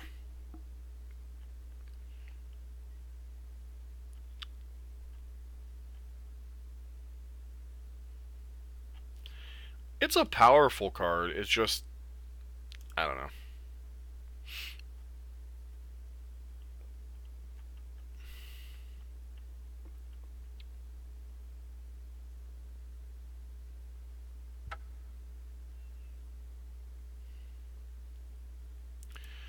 Alright, so thoughts on Grixis control, Grixis midrange in general.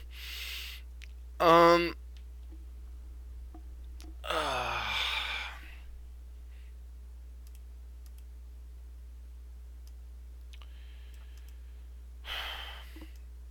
so I'm going to preface this by saying I am not the best mid-range control player in the world.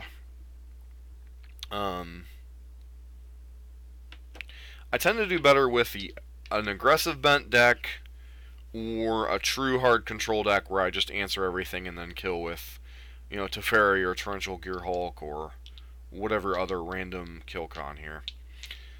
These mid-range, decision tree decks, I tend to perform poorly with, so I'm going to put that preface out there before I express my opinion on the deck. I think we were one card away from our opponent going 3-2 by beating that zombies list. So, I'm not going to sit here and say either Sideboard MTG or Todd Stevens' lists are bad. But, I think this mid-range deck seems to be very well situated against the control decks, especially in the post-board games. I still think the curve is too high. Obviously, it's a very powerful deck, but we lost a lot of games to just getting a glut of 4, 5, and 6 mana spells in our hands against more efficient opponents. Like our losses were to the Aketra's Monument deck, the Zombies deck, and the Red-Black deck. And all of those have in common are the Todd's reasoning behind the double commit to memory and the 4 Vraska's Contempts is he wanted to have as many answers in his deck as possible to things like Hazoret, things like Chandra, things like those kind of stuff. My only thought process with this deck is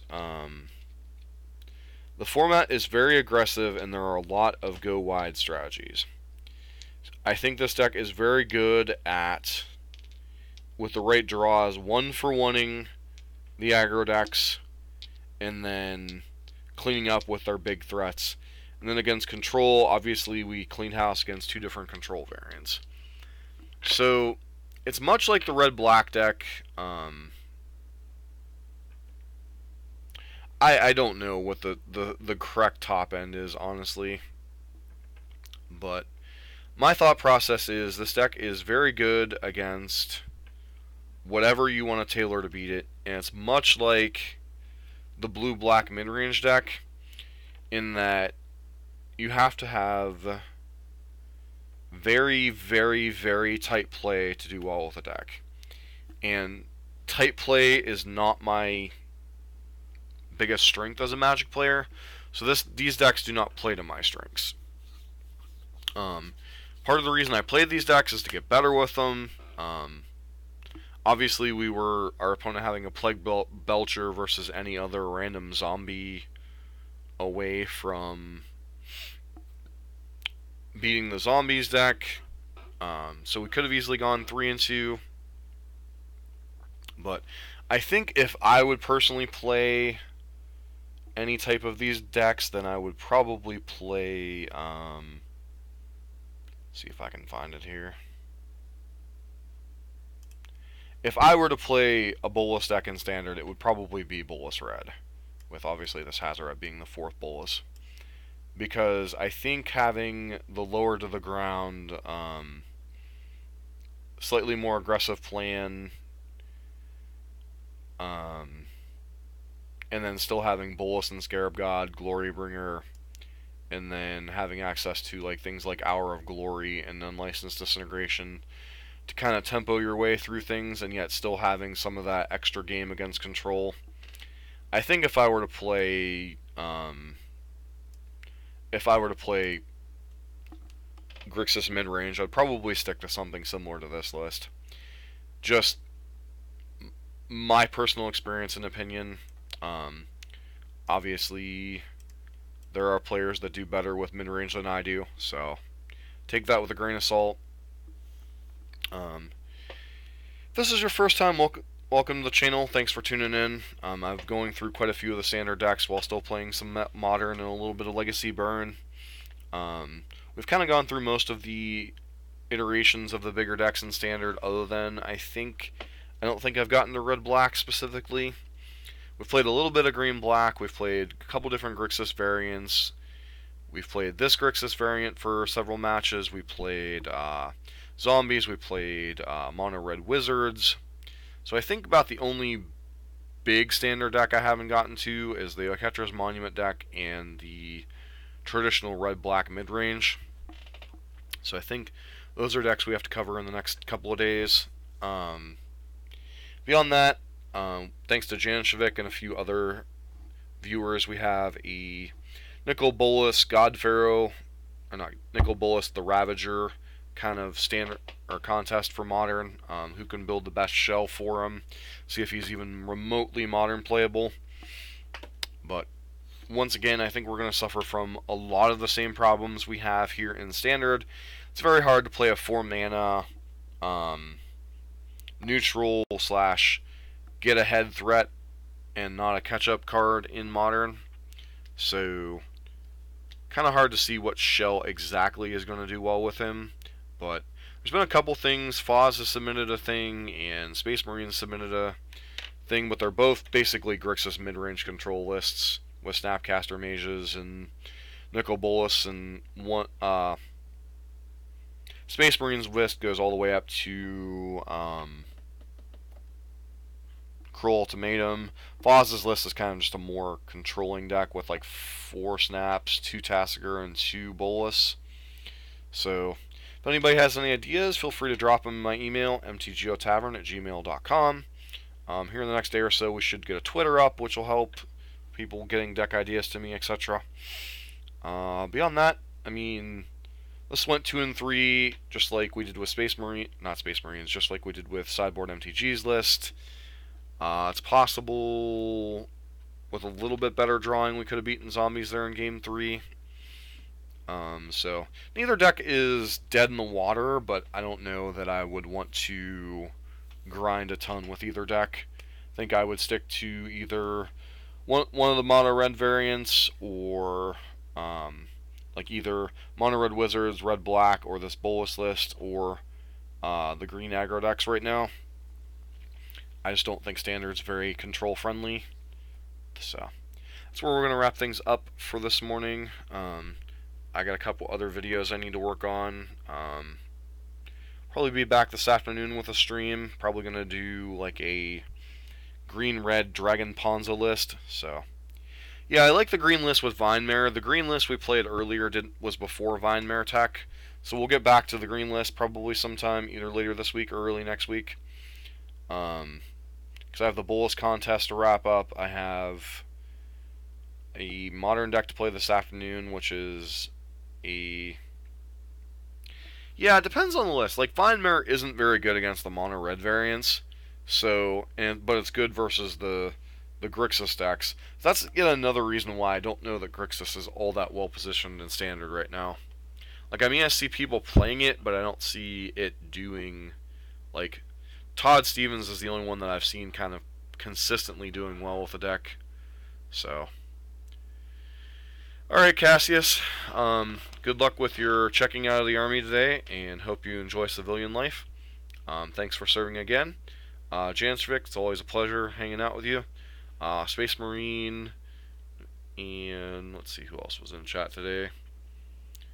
Space Marine was there. Molu, if you're still here hanging out. And that's probably about it. I know War Dog was here during the burn stream this morning. So, alright, I will catch everybody later.